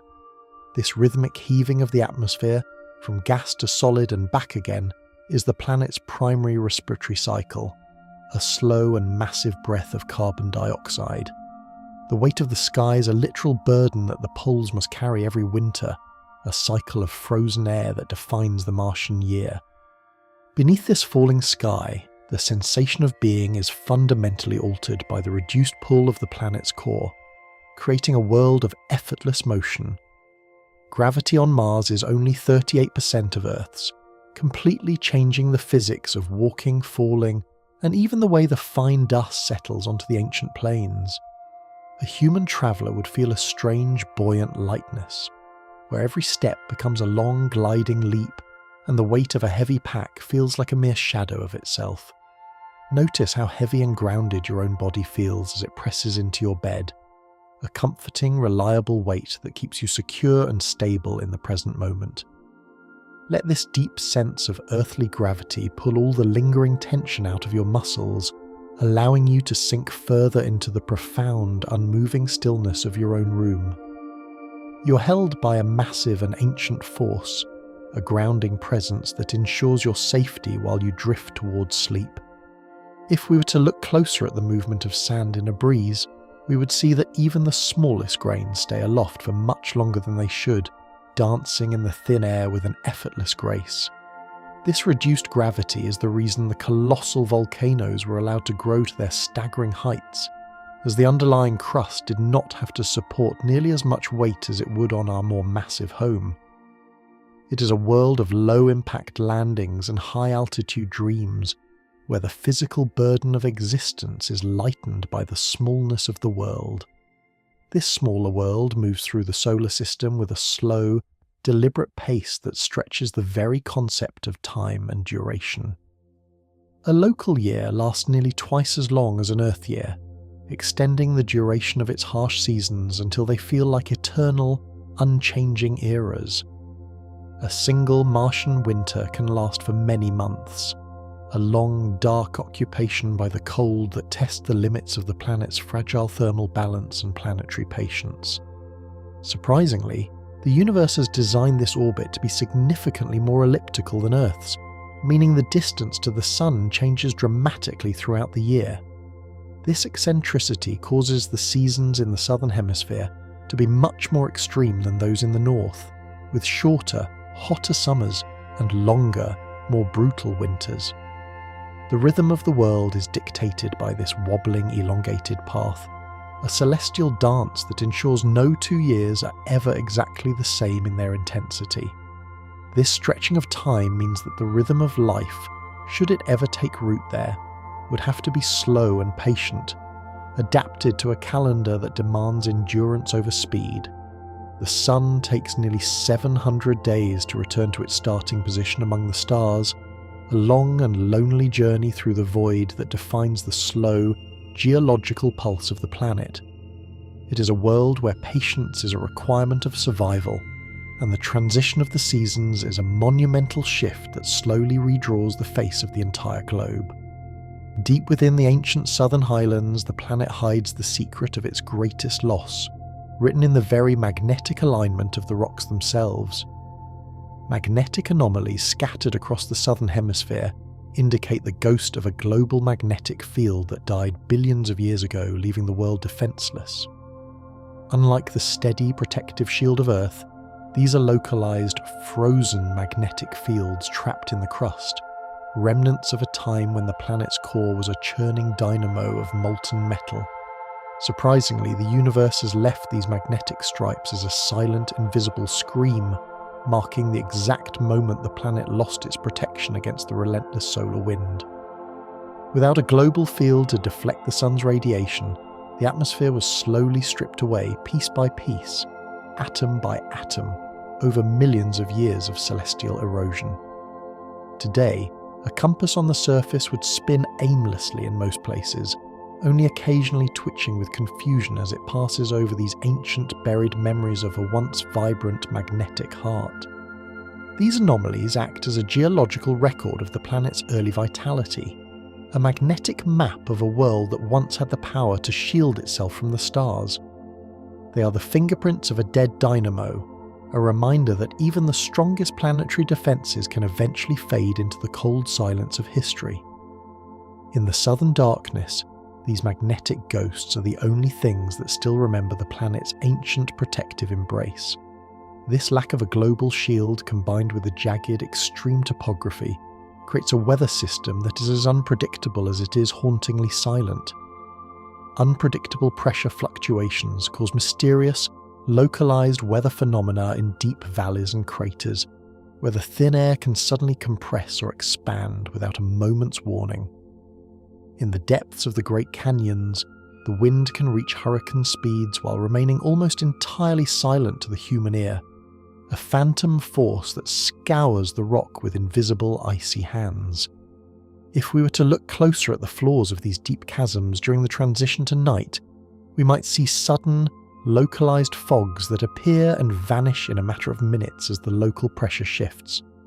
These are the ghosts of a more active atmosphere, small-scale dramas played out in the deep shadows of the world's most extreme and unforgiving geography.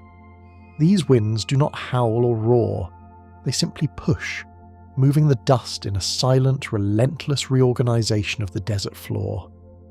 As the journey through this world of extremes comes to a gentle close, let the calm and steady pressure of your own surroundings bring you back to a state of total, undisturbed peace. Feel the safety of your environment, a world where the air is thick, the temperature is constant, and the ground is forever stable beneath you. Your home, far from the biting winds and the freezing midnight of the red desert, wrapped in the quiet comfort of the present. While you rest in the quiet comfort of the present, a nearby world exists in a state of artificial solitude that challenges our definition of civilization. Mars remains the only planet we know of completely inhabited by robots sent from Earth, a silent, still society without a single biological resident to witness the passage of the seasons. These metallic pioneers have claimed the craters and plains as their own, creating a planetary census comprised entirely of intricate circuit boards, titanium limbs, and silicon brains that never tire. Surprisingly, the universe has allowed this peculiar migration to transform the Red Desert into a sprawling laboratory of autonomous exploration, where the only music is the faint metallic hum of cooling fans. Without the need for oxygen or warmth, these mechanical inhabitants thrive in the freezing vacuum, their slow and deliberate motions dictated by the agonizing delay of radio signals across the void. The planet has become a quiet sanctuary for our most advanced creations, where the only heartbeats are the rhythmic electrical pulses of nuclear batteries and solar arrays. If we were to look closer at this robotic population, we would find a diverse lineage of machines ranging from stationary landers to mobile laboratories that have outlived their creators' wildest dreams. They operate in a world where the only sound is the occasional whir of a precision motor or the rhythmic scratching of a diamond-tipped drill against ancient, unyielding bedrock. This is a kingdom of artificial intelligence, a silent extension of human curiosity that has turned a dead, rust-dusted world into a vibrant mechanical archive. The status lights on their chassis blink in the darkness, small beacons of logic signalling to a distant home that they are still awake and still exploring. Deep within the history of this mechanical occupation lies the memory of a tiny, courageous pioneer that proved mobility was possible on an alien surface. The Sojourner rover was no larger than a kitchen appliance, yet it pioneered mobile exploration on another world by creeping across the rocky landscape of Ares Vallis with surprising agility. This diminutive machine, with its small wheels and a modest solar panel no bigger than a clipboard, acted as the eyes and ears for a distant humanity. Surprisingly, the universe saw this small explorer survive the harsh transition from its protective landing craft to the dusty, gravel-filled soil, marking the starting point of a new era of movement. It spent its days sniffing rocks nicknamed Barnacle Bill and Yogi, snapping grainy, low-resolution photos that forever changed our perspective on the Martian terrain. Every inch of ground it covered was a monumental victory for engineering, a tiny set of tracks that would eventually lead to the massive nuclear-powered rovers of the future. This small structure of wires and wheels was the direct ancestor of every mobile explorer that has since rolled across the Red Dunes. It demonstrated that we could steer a craft across the vastness of empty space and still maintain the precision to avoid a simple, jagged boulder. The metallic hum of its tiny motors was the first melody of its kind to drift across the Martian plains, a quiet announcement that the robots had arrived. Though its mission ended many long years ago, its legacy remains etched into the very soil it helped us understand. A small but giant step for artificial kind. These twin explorers, known as Spirit and Opportunity, were originally designed for a brief span of months, a mere heartbeat in the context of geological time. Surprisingly, the universe provided them with an incredible and unexpected longevity, allowing them to survive for many long years against the brutal Martian elements and the fine, abrasive dust.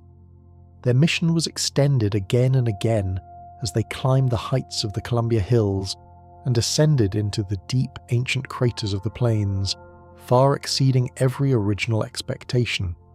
One of the greatest obstacles they faced was the relentless accumulation of dust on their solar panels, which threatened to choke out their power supply and end their journeys prematurely. However, the planet's own weather became a secret ally when towering dust devils occasionally swept over the rovers, miraculously cleaning the panels and restoring their energy to full strength. This rhythmic cycle of nature and machine allowed them to continue their journey for over a decade, with one traveller covering the distance of a full marathon across the alien desert, before finally falling silent in a global storm. Feel the steady rhythm of your own breath, a natural and easy cycle that contrasts with the mechanical endurance of these distant solar-powered machines. Let the longevity of their spirit inspire a sense of deep, enduring peace within your own resting body as you drift towards sleep. Their story is one of survival against the impossible, a testament to the strength of human design and the unpredictable kindness of an alien wind that refused to let them die. This structure of landing required a level of technological audacity that seemed almost like science fiction, before it was successfully executed on the crater floor.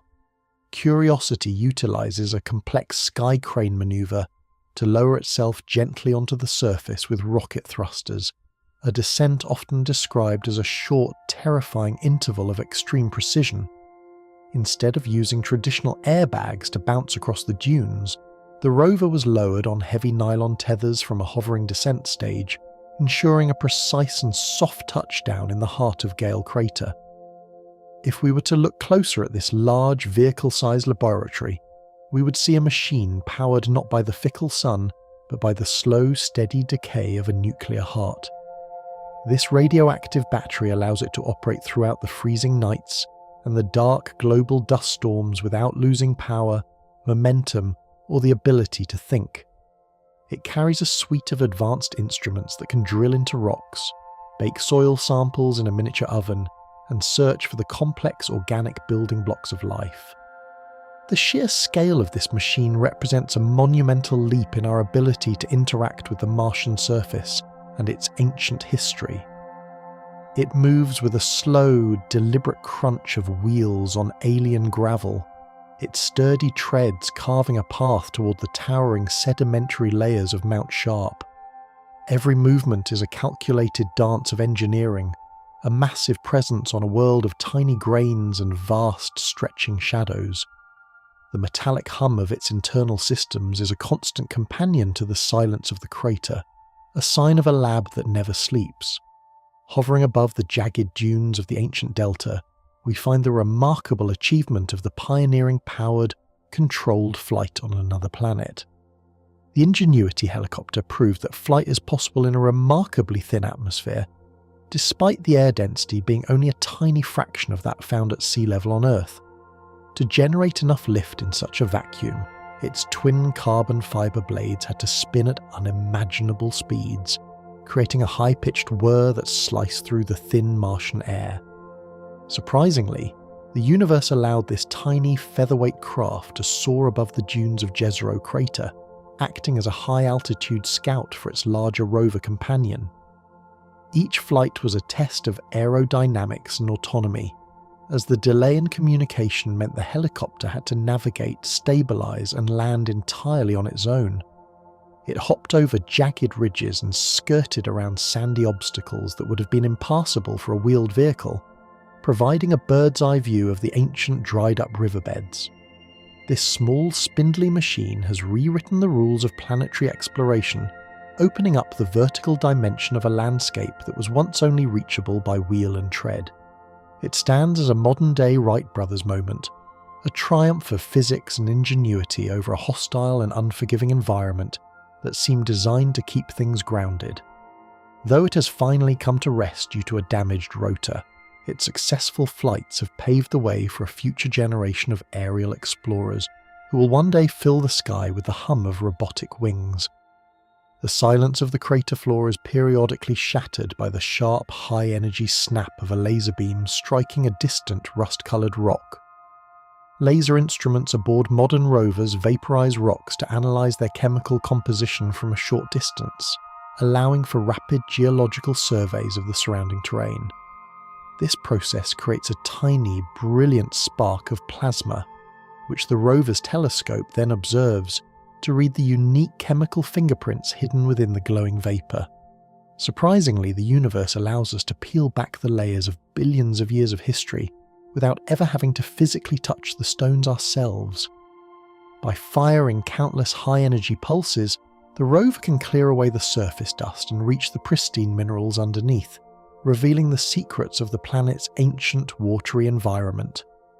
This remote analysis allows the mission team to identify promising targets for further study, prioritizing the rocks that might hold the evidence of past life. Notice the weight of your body as it settles into a state of total rest, safe from the cold and the sharp, high-energy pulses of a distant world. Let the precision of this technology bring a sense of order and calm to your mind, knowing that the most complex puzzles are being solved one spark at a time. The laser is a tool of pure scientific light, a beam that bridges the gap between our world and the deep mysteries of the Red Desert. Each pop of the laser is a small victory for understanding, a mechanical voice asking the rocks to tell their story. If we were to look closer at these landing sites, we would find the massive nylon parachutes of early missions draped over the rocks like ghost white shrouds. These artifacts are destined to remain undisturbed for thousands of years, eventually being buried by the slow, silent accumulation of fine atmospheric silt. They mark the spots where humanity first reached out to touch the soil, a collection of metallic footprints that represent our original tentative steps into the cosmic dark. This silent graveyard of technology is a testament to the immense risks and the grand triumphs of planetary exploration. Every piece of discarded heat shield and every motionless lander tells a story of a journey across the void and a successful arrival on an alien world. They are the quiet elders of the robotic population, waiting in the stillness for the day when human eyes might finally see them in person. Their metallic structures reflect the faint Martian sun, a glint of silver in a world of red and gold. A fascinating permanence defines this world, where a simple, mechanical movement can leave a lasting legacy on a planetary scale. The lack of an active water cycle means that the surface is a static canvas, holding the memory of every turn and every stop made by our robotic emissaries. These tracks snake across the dunes and through the rocky passes, a visible trail of human curiosity that stretches for great distances across the barren red landscape. As you rest, let the unmoving stability of your own environment ground you, feeling the permanent security of your place in the universe. Your own presence is a steady and reliable force, much like the enduring marks left by these distant explorers on the red sand. These tracks are a map of our ambition, a physical connection between the Earth and the distant, dusty horizon of another world. Some of these tracks even contain hidden messages in Morse code, a secret signature of the engineers who sent them there. Deep within the unmoving crust, a silent listener waited for the subtle whispers of the planet's internal heart and the vibrations of its cooling core. The InSight lander spent its days successfully listening to the subtle vibrations of Mars quakes echoing through the interior, providing our primary real look at the world's deep, hidden structure. By placing a sensitive seismometer directly on the surface, it captured the faint tremors caused by the cooling of the planet and the occasional impact of a distant flying meteorite. Beneath the dusty surface, we have discovered a world with a surprisingly large liquid core and a crust that is far more fractured than we once imagined. These quakes reveal the hidden layers of the planet, allowing scientists to map the thickness of the mantle and the density of the very heart of the world. It was a mission of pure, patient listening, a mechanical observation of the silent forces that continue to shape the globe from the inside out. The lander also attempted to hammer a heat probe into the soil, a mechanical device that struggled against the unexpectedly tough and cohesive Martian regolith. Though the probe could not reach its full depth, the struggle itself taught us about the unique physical properties of the alien soil and its resistance to intrusion. InSight served as a steady and quiet sentinel, focused on the deep time and the internal mysteries that lie beneath the rust-dusted surface. It remained a silent watcher until its solar panels were slowly buried by the same dust it was sent to study. This cosmic scavenger hunt represents the most ambitious attempt to answer the ultimate question of whether life ever existed beyond our own homeworld. Samples of Martian rock are currently being collected and sealed in small titanium tubes, awaiting a future mission to bring them home to our most advanced laboratories. The Perseverance rover meticulously selects the most promising targets from the ancient dried river delta, drilling into the stone to capture a pristine core of the planet's geological and chemical past. Tucked inside these small titanium containers, the samples are being cached in strategic locations across the crater floor, acting as a planetary Dropbox for future spacecraft. Each tube contains a piece of a mystery that can only be solved with the full power of terrestrial instruments and the keen eyes of human scientists. This baton is being passed from a robotic explorer to a future return mission, a relay race that spans the vast distance of empty space between our two worlds. The hope contained within these small cylinders is the ultimate goal of all our robotic inhabitants and the reason for their long, lonely journeys. We are searching for the chemical signatures of ancient microbes, the faint traces of a biology that might have flourished when the planet was warm and wet. It is a quest that bridges the gap between the mechanical present and a potentially vibrant past, a final wonder that awaits its journey across the stars. Each tube is a promise of discovery, a metallic seed planted in the red desert, waiting for the day it is harvested and brought home.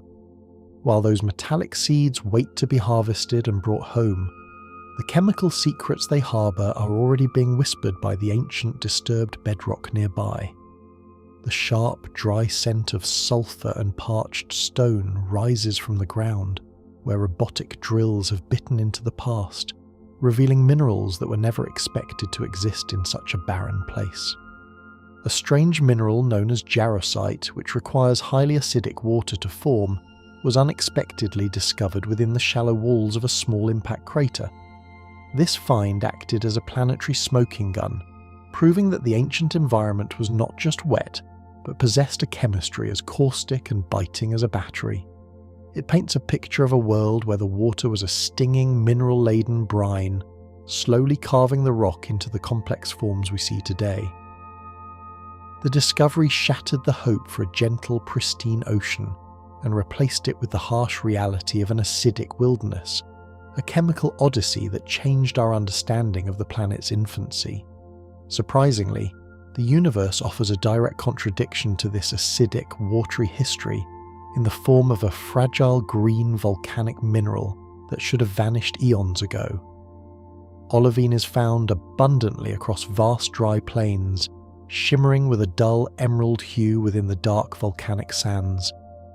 Because this mineral breaks down rapidly and turns to clay when exposed to even a small amount of moisture, its widespread presence acts as a geological stopwatch. It indicates that large portions of the surface have remained bone dry and untouched by liquid water for billions of years, preserved in a state of volcanic purity. This creates a fascinating mosaic of a planet where one region was soaked in acid, while the neighbour remained a pristine, waterless desert. The sharp, dry scent of this undisturbed volcanic sand is a reminder of the planet's dormant fires, a green spark caught in a world of red and grey. If we were to look closer at these emerald grains, we would see a landscape that has resisted the touch of time, holding on to its original volcanic identity. The presence of olivine suggests that the water which once carved the Great Canyons was a fleeting visitor, unable to reach these parched high-altitude plains. It is a mineral of the void, a stone that thrives only in the absolute absence of life-giving rain, marking the boundaries where the ancient oceans never reached. The very air of the drill site seems to carry the faint, ghost-like aroma of a struck match, a sensory clue to the planet's fundamental building blocks. The crust is unusually rich in sulfur, leading to vast, shimmering deposits of sulfate salts that fill the floors of ancient evaporated lake beds. These minerals, such as gypsum and kieserite, were left behind as the great bodies of water slowly vanished into the thin atmosphere, concentrating the volcanic exhaust into thick crystalline crusts. This sulphurous wealth is far greater than what we see in our own world, suggesting that the volcanoes were relentlessly pumping elemental chemicals into a closed system for eons. The resulting salt flats are vast and white, standing in stark contrast to the red dust and providing a detailed record of the drying phase. Every crystal holds a microscopic history of the water it once inhabited, a silent chemical witness to the end of a liquid era. If we were to look closer at these vast salt deposits, we would find a world that was literally choking on its own volcanic output. The scent of the disturbed bedrock is acrid and dry, a sharp reminder of the intense heat and chemical complexity that birthed these white plains. These sulfates are the fossilized remains of the planet's metabolism, the heavy, salty residue of a world that breathed out fire and stone until the water could no longer hold the weight. Deep within the fine, powdery soil, a more sinister and invisible chemical presence waits to challenge any future attempt to bring life to the red sands. Perchlorates are heavily concentrated in the regolith across the entire globe, acting as a potent and toxic oxidant that complicates any future farming or habitation efforts. These salts are so reactive that they can lower the freezing point of water to extreme levels, but they also represent a significant health hazard to biological systems. Surprisingly, the universe has created a topsoil that is both a potential source of oxygen and a lethal chemical barrier, a paradox that defines the modern surface. These salts cling to every robotic limb and settle into every crevice, an invisible dust that carries the sharp, bitter scent of a chemical laboratory. They are the leftovers of an atmosphere that has been bombarded by cosmic rays for billions of years, a world that has been chemically burned by the proximity of the stars. As you consider the complexity of these alien salts, notice the absolute safety and softness of your own skin, resting in a world that is perfectly balanced for your existence.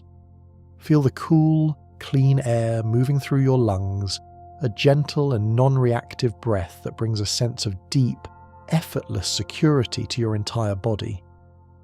You're grounded in a place of life and chemical harmony, far from the stinging oxidants of the distant desert. A lingering mystery periodically drifts through the thin atmosphere, manifesting as sudden, inexplicable spikes of a gas that shouldn't be there at all. Traces of methane occasionally pulse from the ground, creating a frantic search for the biological or geological source of this short-lived molecule.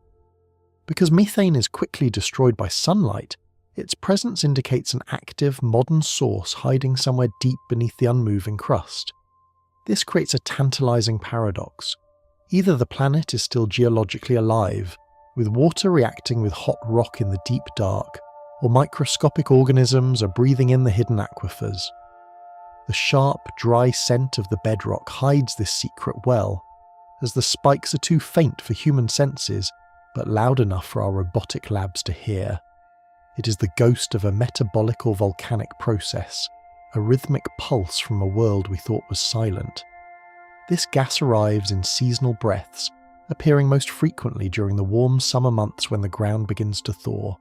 It hints at a hidden, subterranean world where the rules of the surface do not apply, a dark sanctuary where chemistry or life continues to churn.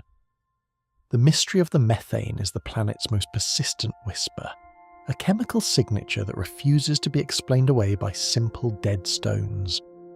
A distinct lack of widespread carbonate rocks like limestone continues to puzzle scientists, challenging our theories of how the early atmosphere was lost. Given the sheer volume of carbon dioxide in the sky, the ancient oceans should have been thick with minerals that would eventually settle into massive stony layers on the seafloor.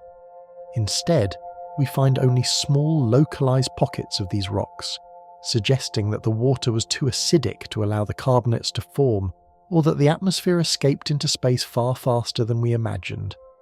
If we were to look closer at the few carbonates we have found, they appear as small, dusty veins trapped within much larger volcanic formations.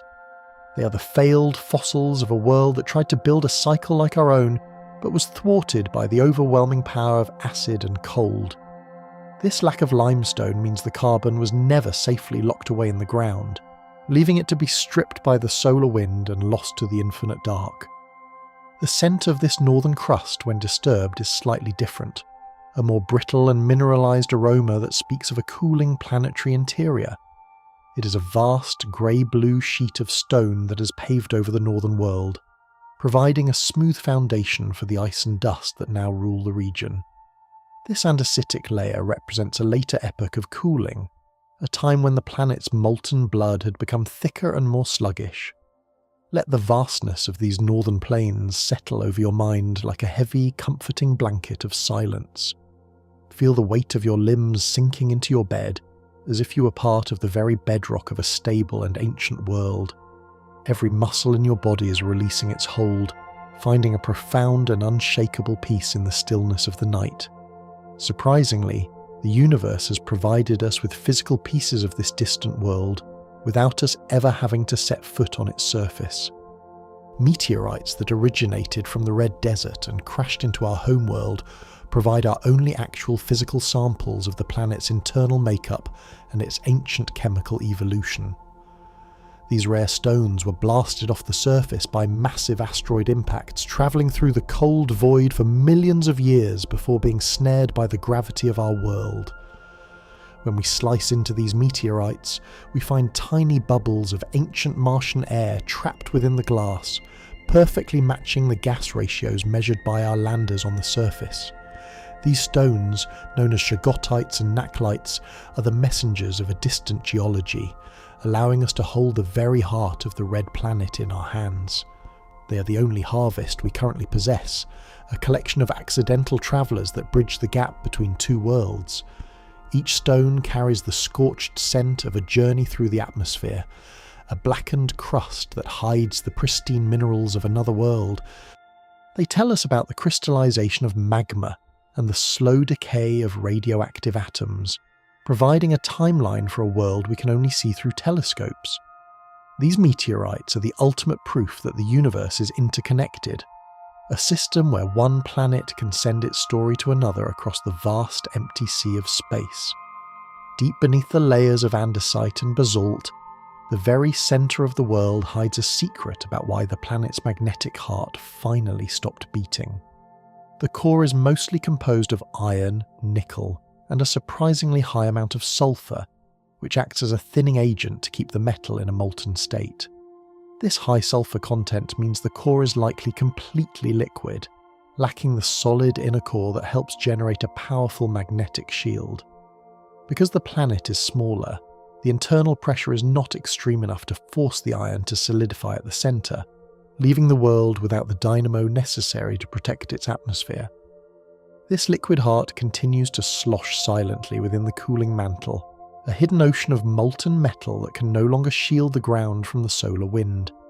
It is the final, internal paradox of a world that is geologically dormant on the outside, but still contains a warm, liquid secret deep within. This molten centre is a reminder of a vitality that has been trapped, unable to reach the surface or interact with the cold vacuum above.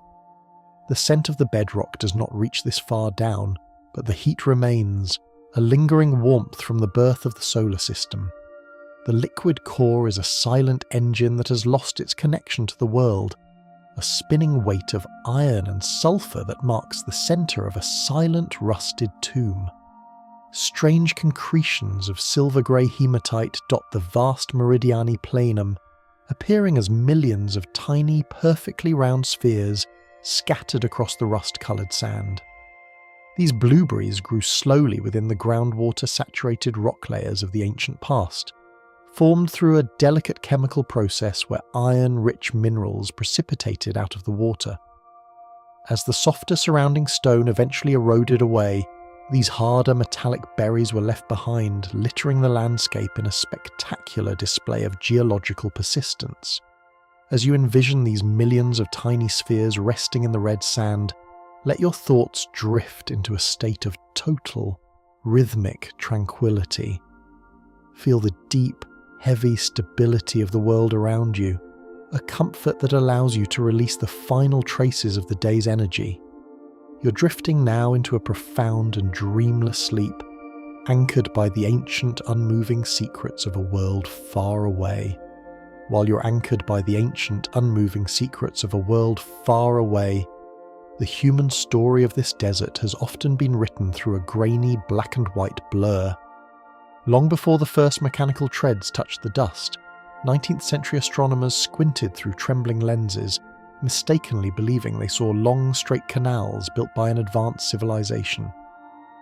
Percival Lowell, standing in the thin air of his high-altitude observatory, mapped hundreds of these geometric lines, convinced they were irrigation channels designed to save a dying, thirsty race.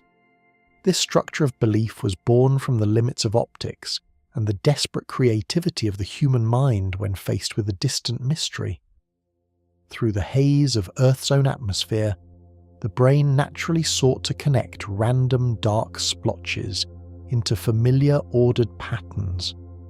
These phantom waterways were never actually there, but the maps created by Lowell captured the global imagination for decades, fueling a fever of speculation that refused to die. If we were to look closer at the original sketches, we would see not the geography of another world, but a mirror reflecting our own terrestrial anxieties. These canals were a grand optical illusion, a product of the eye's tendency to draw lines between points of shadow when pushed to the edge of its resolution. The legacy of these imaginary rivers remains a haunting reminder of how easily we can project our own engineering dreams onto a silent, empty landscape. Surprisingly, the universe has a way of mimicking the rhythms of life using nothing more than the cold mechanics of wind and dust.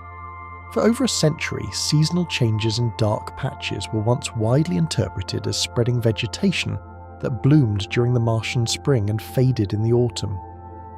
Observers watched with bated breath as the great dark region of Syrtis Major seemed to expand and contract, mimicking the green pulse of an awakening forest. This wave of darkening moved from the poles toward the equator as the ice caps receded, leading many to believe they were witnessing the growth of hardy alien mosses. We now know that these shifting shadows are actually the result of massive dust movements, where high-altitude winds strip away the bright red silt to reveal the darker volcanic bedrock underneath. The illusion of life was merely the planet's way of tidying its own dusty floor, a geological sleight of hand that fooled generations of watchers. Notice the effortless steady rise and fall of your own chest, a rhythmic movement that belongs only to the living. Let this realization bring a deep sense of presence to your resting body, feeling the vast difference between your vital warmth and the cold, shifting dust of a distant desert. Your breath is a constant, reliable anchor that tethers you to the reality of the here and now. Deep within the high contrast shadows of the northern plains, a single image once ignited a firestorm of speculation that crossed the boundary from science into myth.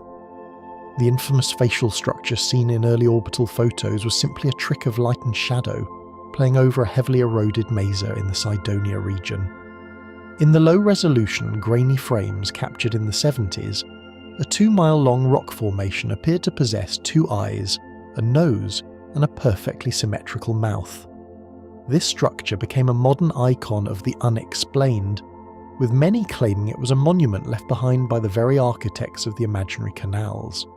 However, when modern satellites returned with far higher resolution and better lighting, the face was revealed to be a standard, jagged hill, weathered by eons of wind but devoid of any artificial features. The facial features were merely a consequence of the sun hitting the ridge at just the right angle to create human-like shadows on the pixelated film. Surprisingly, the human mind is evolutionarily primed to find faces in the chaos of nature, a psychological phenomenon known as pareidolia. We saw a brother in the red dust because our brains are built to look for company, even among the silent ancient rocks of a dead world. The mesa remains today as just another weathered peak, but its legend persists as the ultimate example of a planetary-scale Rorschach test. If we were to look closer at a small potato-sized fragment of rock found in the frozen wastes of Antarctica, we would find a story that once gripped the entire world. A meteorite sparked global excitement in the 90s when scientists announced the discovery of microscopic structures within its core that resembled fossilized bacteria. These tiny, worm-like shapes were found inside carbonate globules, suggesting that they might be the petrified remains of life that existed billions of years ago. This discovery was significant enough to prompt a televised address from the President of the United States, momentarily making the red planet the center of a global philosophical debate. However, as the years passed, more skeptical analyses suggested that these microfossils could have been formed through non-biological, high-pressure geological processes. The debate raged for years, with researchers arguing over the exact chemical signatures of the minerals trapped inside the stone. Whether or not the structures were truly biological, the meteorite served as a bridge between the two worlds, forcing us to consider the possibility that we are not alone. It showed how a single, unassuming rock could change our entire perspective on the cosmos. Even if the shapes are merely a geological trick, the stone remains one of the most studied and debated objects in the history of science. Long before the first robotic landers arrived, early radio operators once attempted to listen for signals from Martians during the planet's closest approach to Earth. Pioneers like Guglielmo Marconi and Nikola Tesla reported hearing strange rhythmic bursts of static that they believed were intentional communications from an advanced civilization. In 1924, the United States government even ordered a period of national radio silence so that astronomers could listen for any faint, alien whispers without interference. Surprisingly, the universe was indeed speaking, but the signals were not the intentional broadcasts of a red neighbour. These operators were likely hearing the natural high-energy radio noise generated by lightning in the Earth's own atmosphere, or the chaotic interference of solar activity. The technology of the time was sensitive enough to pick up the static of the cosmos, but not refined enough to distinguish between a signal and the noise. Feel the profound, quiet stillness of your own room, a sanctuary of silence that requires no searching or listening. Let the absence of noise wrap around you like a heavy, soft velvet, allowing your mind to release the need for answers. You're perfectly secure in this quiet moment, untroubled by the static of a distant, empty sky. Deep within the pages of our literature and the frames of our films, the red planet has served as the ultimate stage for our collective imagination. Science fiction writers have long used the red planet as a canvas for our deepest fears and grandest hopes of alien contact, from the terrifying tripod walkers of H.G. Wells to the poetic, melancholic ruins of Ray Bradbury. It has been a mirror for our own history, reflecting themes of colonialism, environmental collapse, and the search for a new frontier. This cultural obsession transformed the cold, dry desert into a place of vibrant, if imaginary, life and high adventure. We populated the dunes with telepathic kings, blue-skinned warriors, and hidden underground cities, creating a mythology that grew alongside our scientific understanding. Even as our rovers revealed a world of rock and ice, the Mars of the mind remained a place where anything was possible, and the next horizon might hold a miracle. Surprisingly, the universe often fails to live up to our fictions, yet the stories themselves have become a part of the planet's history. These tales inspired the very scientists and engineers who eventually sent robots to explore the actual surface. The fiction was the fuel for the reality, a dream that pushed us to bridge the gap between our world and the red light in the night sky. This scientific riddle began in the late 70s when 2 robotic landers touched down on the plains to perform the first direct test for life. The Viking landers conducted complex biological experiments, scooping up the soil and feeding it nutrients to see if any hidden microbes would release gases in response. To the astonishment of the mission team, one experiment yielded a positive result, showing a burp of gas that looked exactly like a metabolic reaction. However, other instruments on the same landers found no traces of organic molecules in the soil, creating a confusing paradox that is still debated by experts today. Most modern scientists believe that the positive result was not caused by life, but by the highly reactive perchlorate in the soil which mimicked a biological reaction. This ambiguity has left a lingering question mark over the first mission to look for life, a mystery that has survived for over 50 years. The experiment was a brilliant attempt to catch a ghost, but the ghost turned out to be a complex and unexpected bit of chemistry. It taught us that on another world, even the most basic indicators of life can be mimicked by the cold, clever physics of the environment. We are still learning how to ask the right questions of a world that speaks a different chemical language than our own. Surprisingly, the universe has a way of dressing up ordinary stones in a way that mimics the handiwork of microscopic organisms. Strange, dark coatings on boulders often mimic the appearance of microbial desert varnish found in the most arid regions on Earth. On our home planet, this thin, shiny film of manganese and iron is often enriched by bacteria that process minerals from the dust, leaving a biological signature in the stone. If we were to look closer at the Martian rocks, we would see a nearly identical dark sheen that covers the exposed surfaces of the volcanic bedrock. While we have not yet proven a biological link for the Martian version, the similarity is striking and serves as yet another visual illusion of life. These coatings are the tan of the rocks, a result of billions of years of exposure to a harsh radioactive environment and the fine abrasive silt. Notice the steady warmth of your own skin, a vibrant and living barrier that protects you from the world. Feel the soft texture of the sheets against you, a comforting and familiar sensation that is yours alone to enjoy. You're a living being in a world designed for life, a stark contrast to the beautiful but sterile minerals of the distant plains.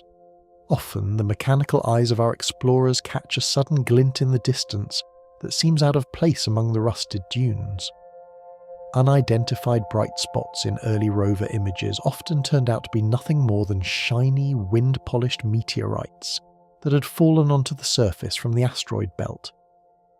In a landscape dominated by dull red and grey, these iron-nickel stones reflect the sunlight with a metallic brilliance that can look like artificial technology to an optimistic observer. These stones, often called heat shield rock or island rocks, are the only things on the surface that haven't been swallowed by the rust, thanks to their incredibly hard and resistant composition. They sit as solitary, gleaming anomalies, polished to a mirror finish by the relentless fine-grained sand over millions of years. They are the true aliens on the surface, visitors from the deep void that have found a permanent home in the Martian desert. If we were to look closer at these metallic visitors, we would find they are the survivors of a cosmic journey, pieces of the cores of destroyed planets. They provide a splash of silver in a world of ochre, a visual trick that briefly breaks the monochromatic stillness of the horizon. They are the stars that have fallen to the ground, lying in the dust like lost coins from a celestial treasury. This structure of projection is a testament to the profound loneliness of being the only known living world in a vast, silent solar system. We want the red planet to be a brother, a mirror, or a future home, because the alternative, that it is a beautiful but utterly indifferent wasteland, is a heavy thought to carry. Our misconceptions are not failures of science, but expressions of hope, a refusal to believe that the universe is empty of other voices. As the journey through these illusions comes to a gentle close, let the realization of your own human connection bring you a sense of profound, internal warmth. You're here, part of a vibrant and living community, surrounded by the breath and the presence of others. Sink deeply into the comfort of your own reality, feeling completely at peace with the quiet, beautiful truth of your own world. Deep within this quiet, beautiful truth of our own vibrant home, we find a startling contrast in the heavy, silent weight of the red planet's stagnation. Mars is a world locked in time, its surface preserving geological eras that have been completely erased on our own planet by the relentless cycles of plate tectonics and erosion. While Earth constantly recycles its crust, burying its oldest memories deep beneath the mantle, the red desert sits as a pristine, unmoving museum of the early solar system. This cosmic structure of preservation allows us to walk across ancient terrains that existed when the first microscopic life was just beginning to stir in Earth's primordial oceans. If we were to look closer at the cratered highlands, we would be seeing a landscape that has remained largely unchanged for billions of years. It is a planet that refused to move on, holding its breath under an eternal sky while the rest of the solar system evolved around it. The dust that settles today is the same dust that might have settled when the volcanoes were still young and the atmosphere was thick. This stillness is not just a lack of movement, but a physical weight that defines the very essence of the world, a geological sigh that has lasted for an eternity. Every stone is a witness to a deep time that we can barely comprehend, a silent chronicle of an era when the planets were still finding their place in the dark. Surprisingly, the universe once granted this desiccated world a thick protective canopy of gases that could have sustained a very different future. The planet once had a thick atmosphere, yet it lost its vital magnetic shield and let the solar wind strip its air away into the cold reaches of space. This invisible celestial erosion occurred over millions of years as the lack of a global magnetic field left the upper atmosphere defenseless against the high-energy particles streaming from the sun. Without its protective cocoon, the warmth of the early world evaporated, leaving behind the thin, freezing veil that clings to the dunes today. This transformation was a slow and silent catastrophe, turning a potentially habitable sanctuary into a parched and airless wasteland. It is a haunting reminder that even the grandest planetary environments are subject to the stripping power of the stars, especially when their inner hearts begin to cool and their magnetic pulse fades. The air that once might have carried the scent of rain and the warmth of a global sea is now a ghostly remnant, a thin breath that barely separates the desert from the vacuum. Looking up, one sees a sky that has been bled dry by the sun, a celestial wound that will never truly heal. It is a world that has been hollowed out by the solar wind, a fragile shell of a planet drifting in the shadow of its own lost glory. feel the steady, reliable weight of your own body as you rest, completely shielded by the thick, vibrant atmosphere of your home world. Let this sense of protection anchor you, knowing that the air you breathe is a constant and abundant gift that ensures your safety. Your chest rises and falls in a rhythmic, easy cycle, a living movement that connects you to the deep and vibrant history of a planet that is still very much alive. Abundant water once carved the massive valleys and winding flood channels that still dominate the topography, yet the current climate is far too cold and thin for liquid water to persist for more than a few heartbeats. This is the great hydrological paradox of the red planet. The evidence of a wet past is carved into every stone, but the present is a world of absolute bone-dry desolation. The massive riverbeds stand as empty monuments to a liquid energy that has been missing for an eternity, their dry sands never again feeling the touch of a wave. If we were to stand at the bottom of these ancient channels, we would find ourselves in a place where the sound of rushing water is nothing but a phantom memory. The very laws of physics on the surface now prevent the existence of the lakes and oceans that were once responsible for sculpting the landscape. It is a world of geological ghosts, where the physical shapes of the land speak of a substance that the environment can no longer tolerate. The water has not just vanished, it has been exiled by the cold and the vacuum, trapped in a state of frozen suspension or lost to the void. This stagnation is a heavy silence where the roar of the flood has been replaced by the soft, abrasive whisper of the wind over petrified silt. We are left with the skeleton of a world that once knew how to flow, a parched and silent witness to a planetary thirst that can never be quenched. This cosmic structure remains the most Earth-like planet in our solar system, possessing familiar mountains, valleys and seasons, yet it is utterly hostile to any known form of unprotected life.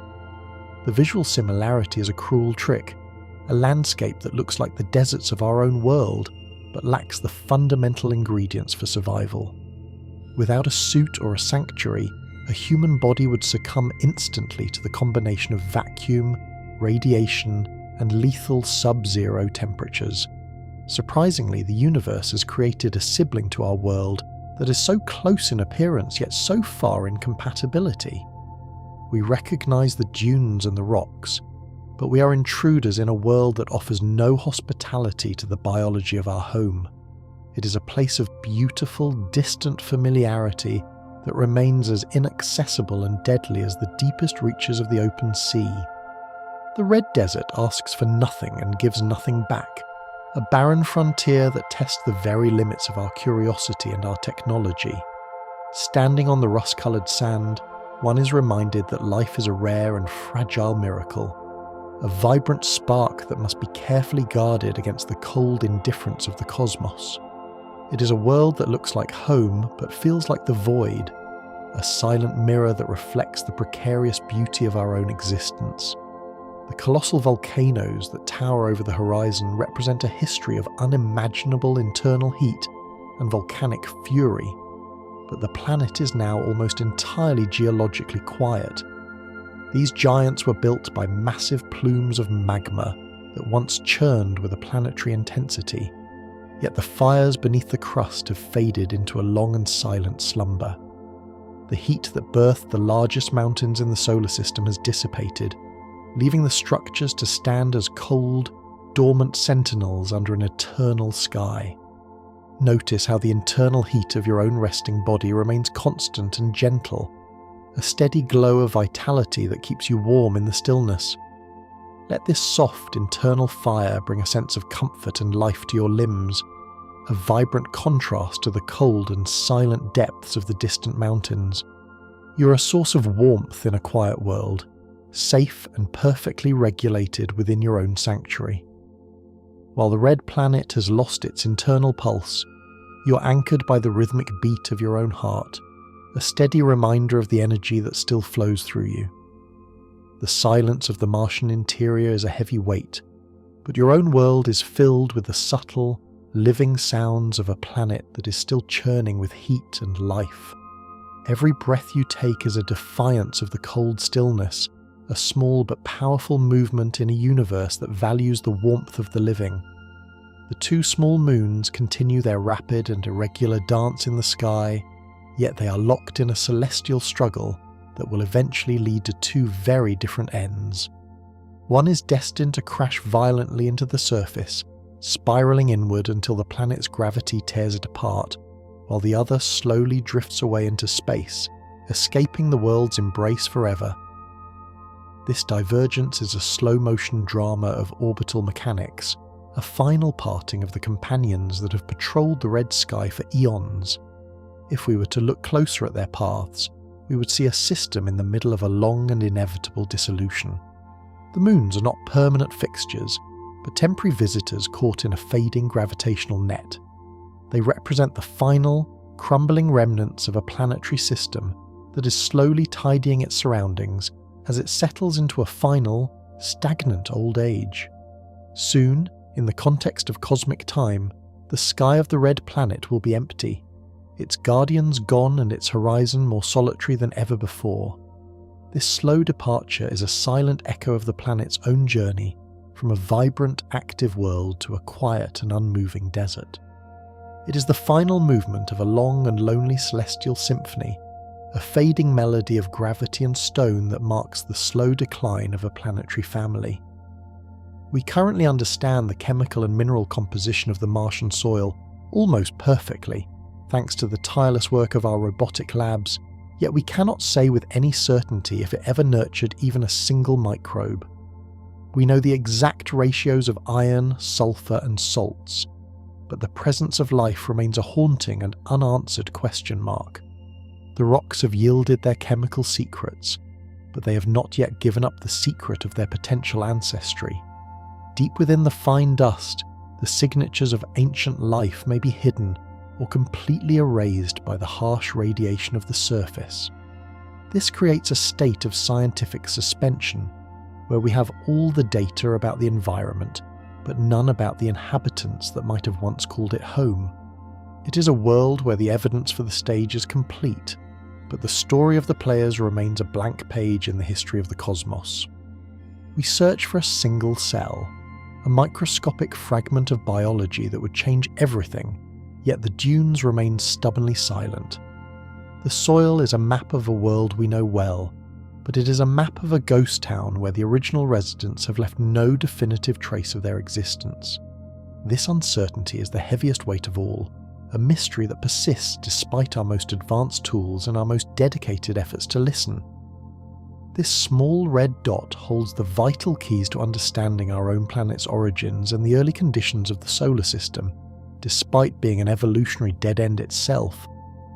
Because it has not been recycled by tectonic activity, Mars preserves the chemical and physical state of a young terrestrial planet in a way that Earth never could. It is a time capsule of our own beginning, a window into a past that has been long forgotten by the living world we inhabit. Surprisingly, the universe has kept this world in a state of suspended animation, so that we might one day find our own reflection in its ancient stones. By studying the death of this planet, we learn the secrets of how our own world managed to survive and flourish against the odds. It is a silent, dusty tutor, offering a lesson in planetary life through the stark and unmoving example of its own stagnation.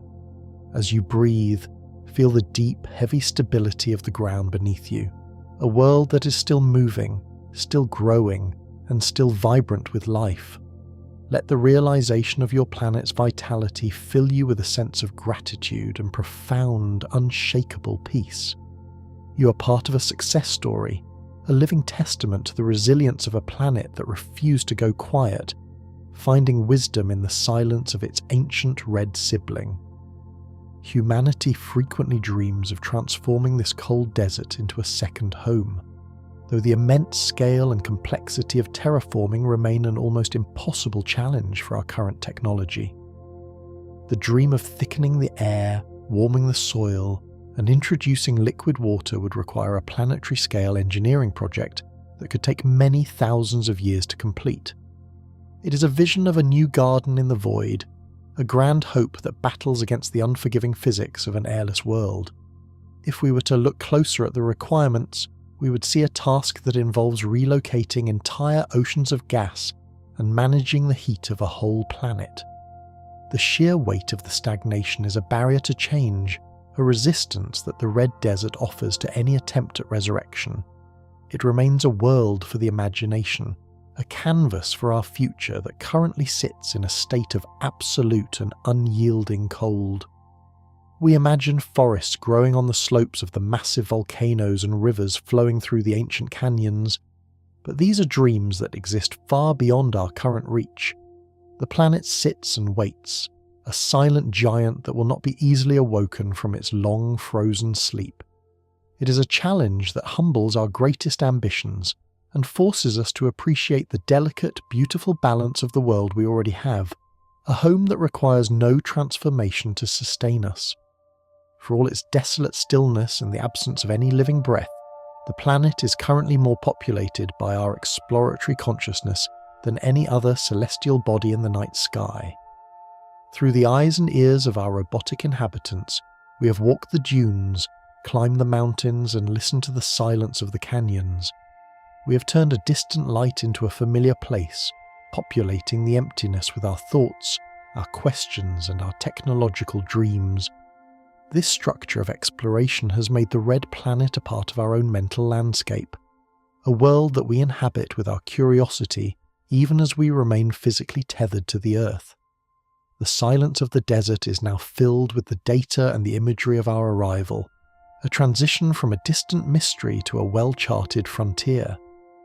It is a world that is no longer alone, but held in the collective awareness of a species that refuses to stop reaching for the stars. Every photo transmitted across the void is a heartbeat of human connection, a bridge across the darkness that brings the Red Desert into our very homes.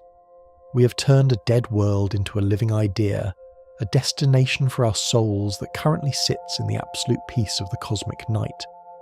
The Red Planet is a part of us now, a silent partner in our journey through the deep, forever echoing with the presence of our minds.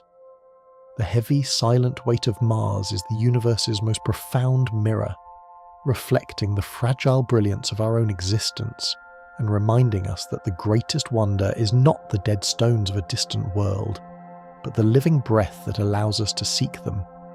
This final synthesis ties together the rust, the canyons, and the robotic footprints into a single realization of our place in the void. We look to the Red Planet to find life, but in the end, we find a deeper appreciation for the life we already possess.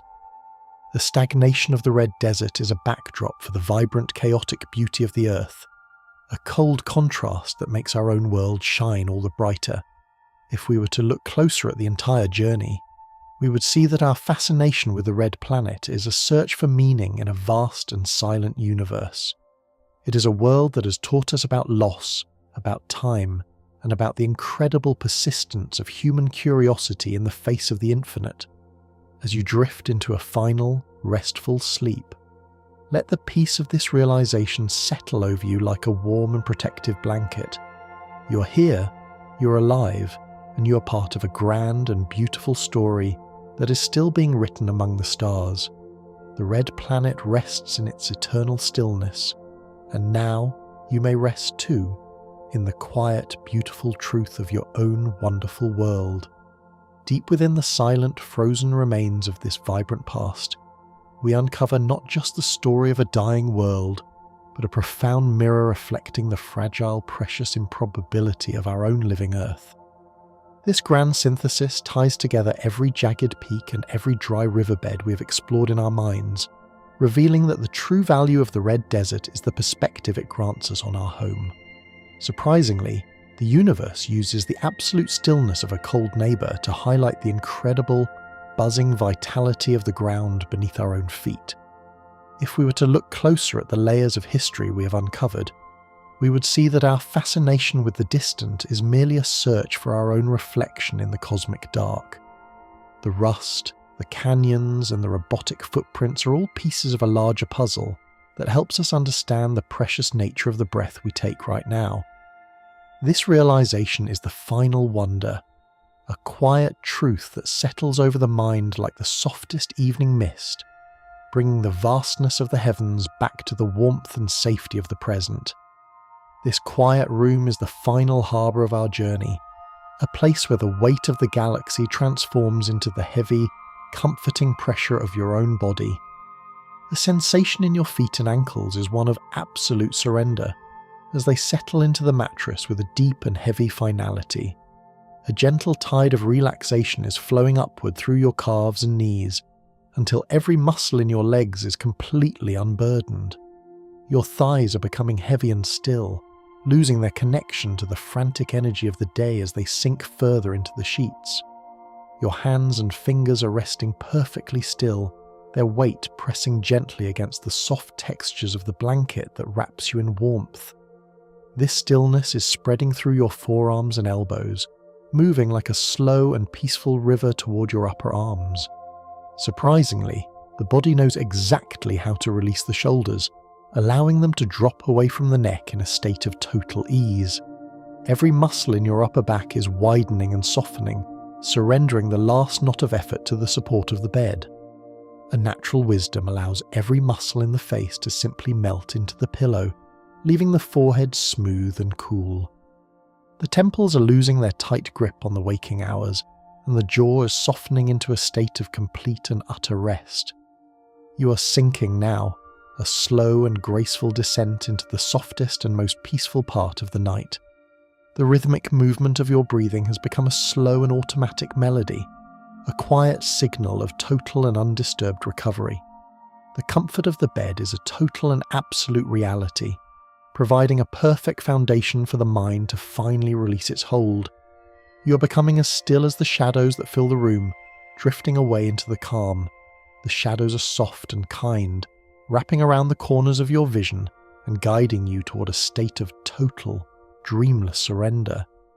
You're floating on a sea of quiet comfort, where the only reality is the gentle pressure of the pillows and the warmth of your own breath.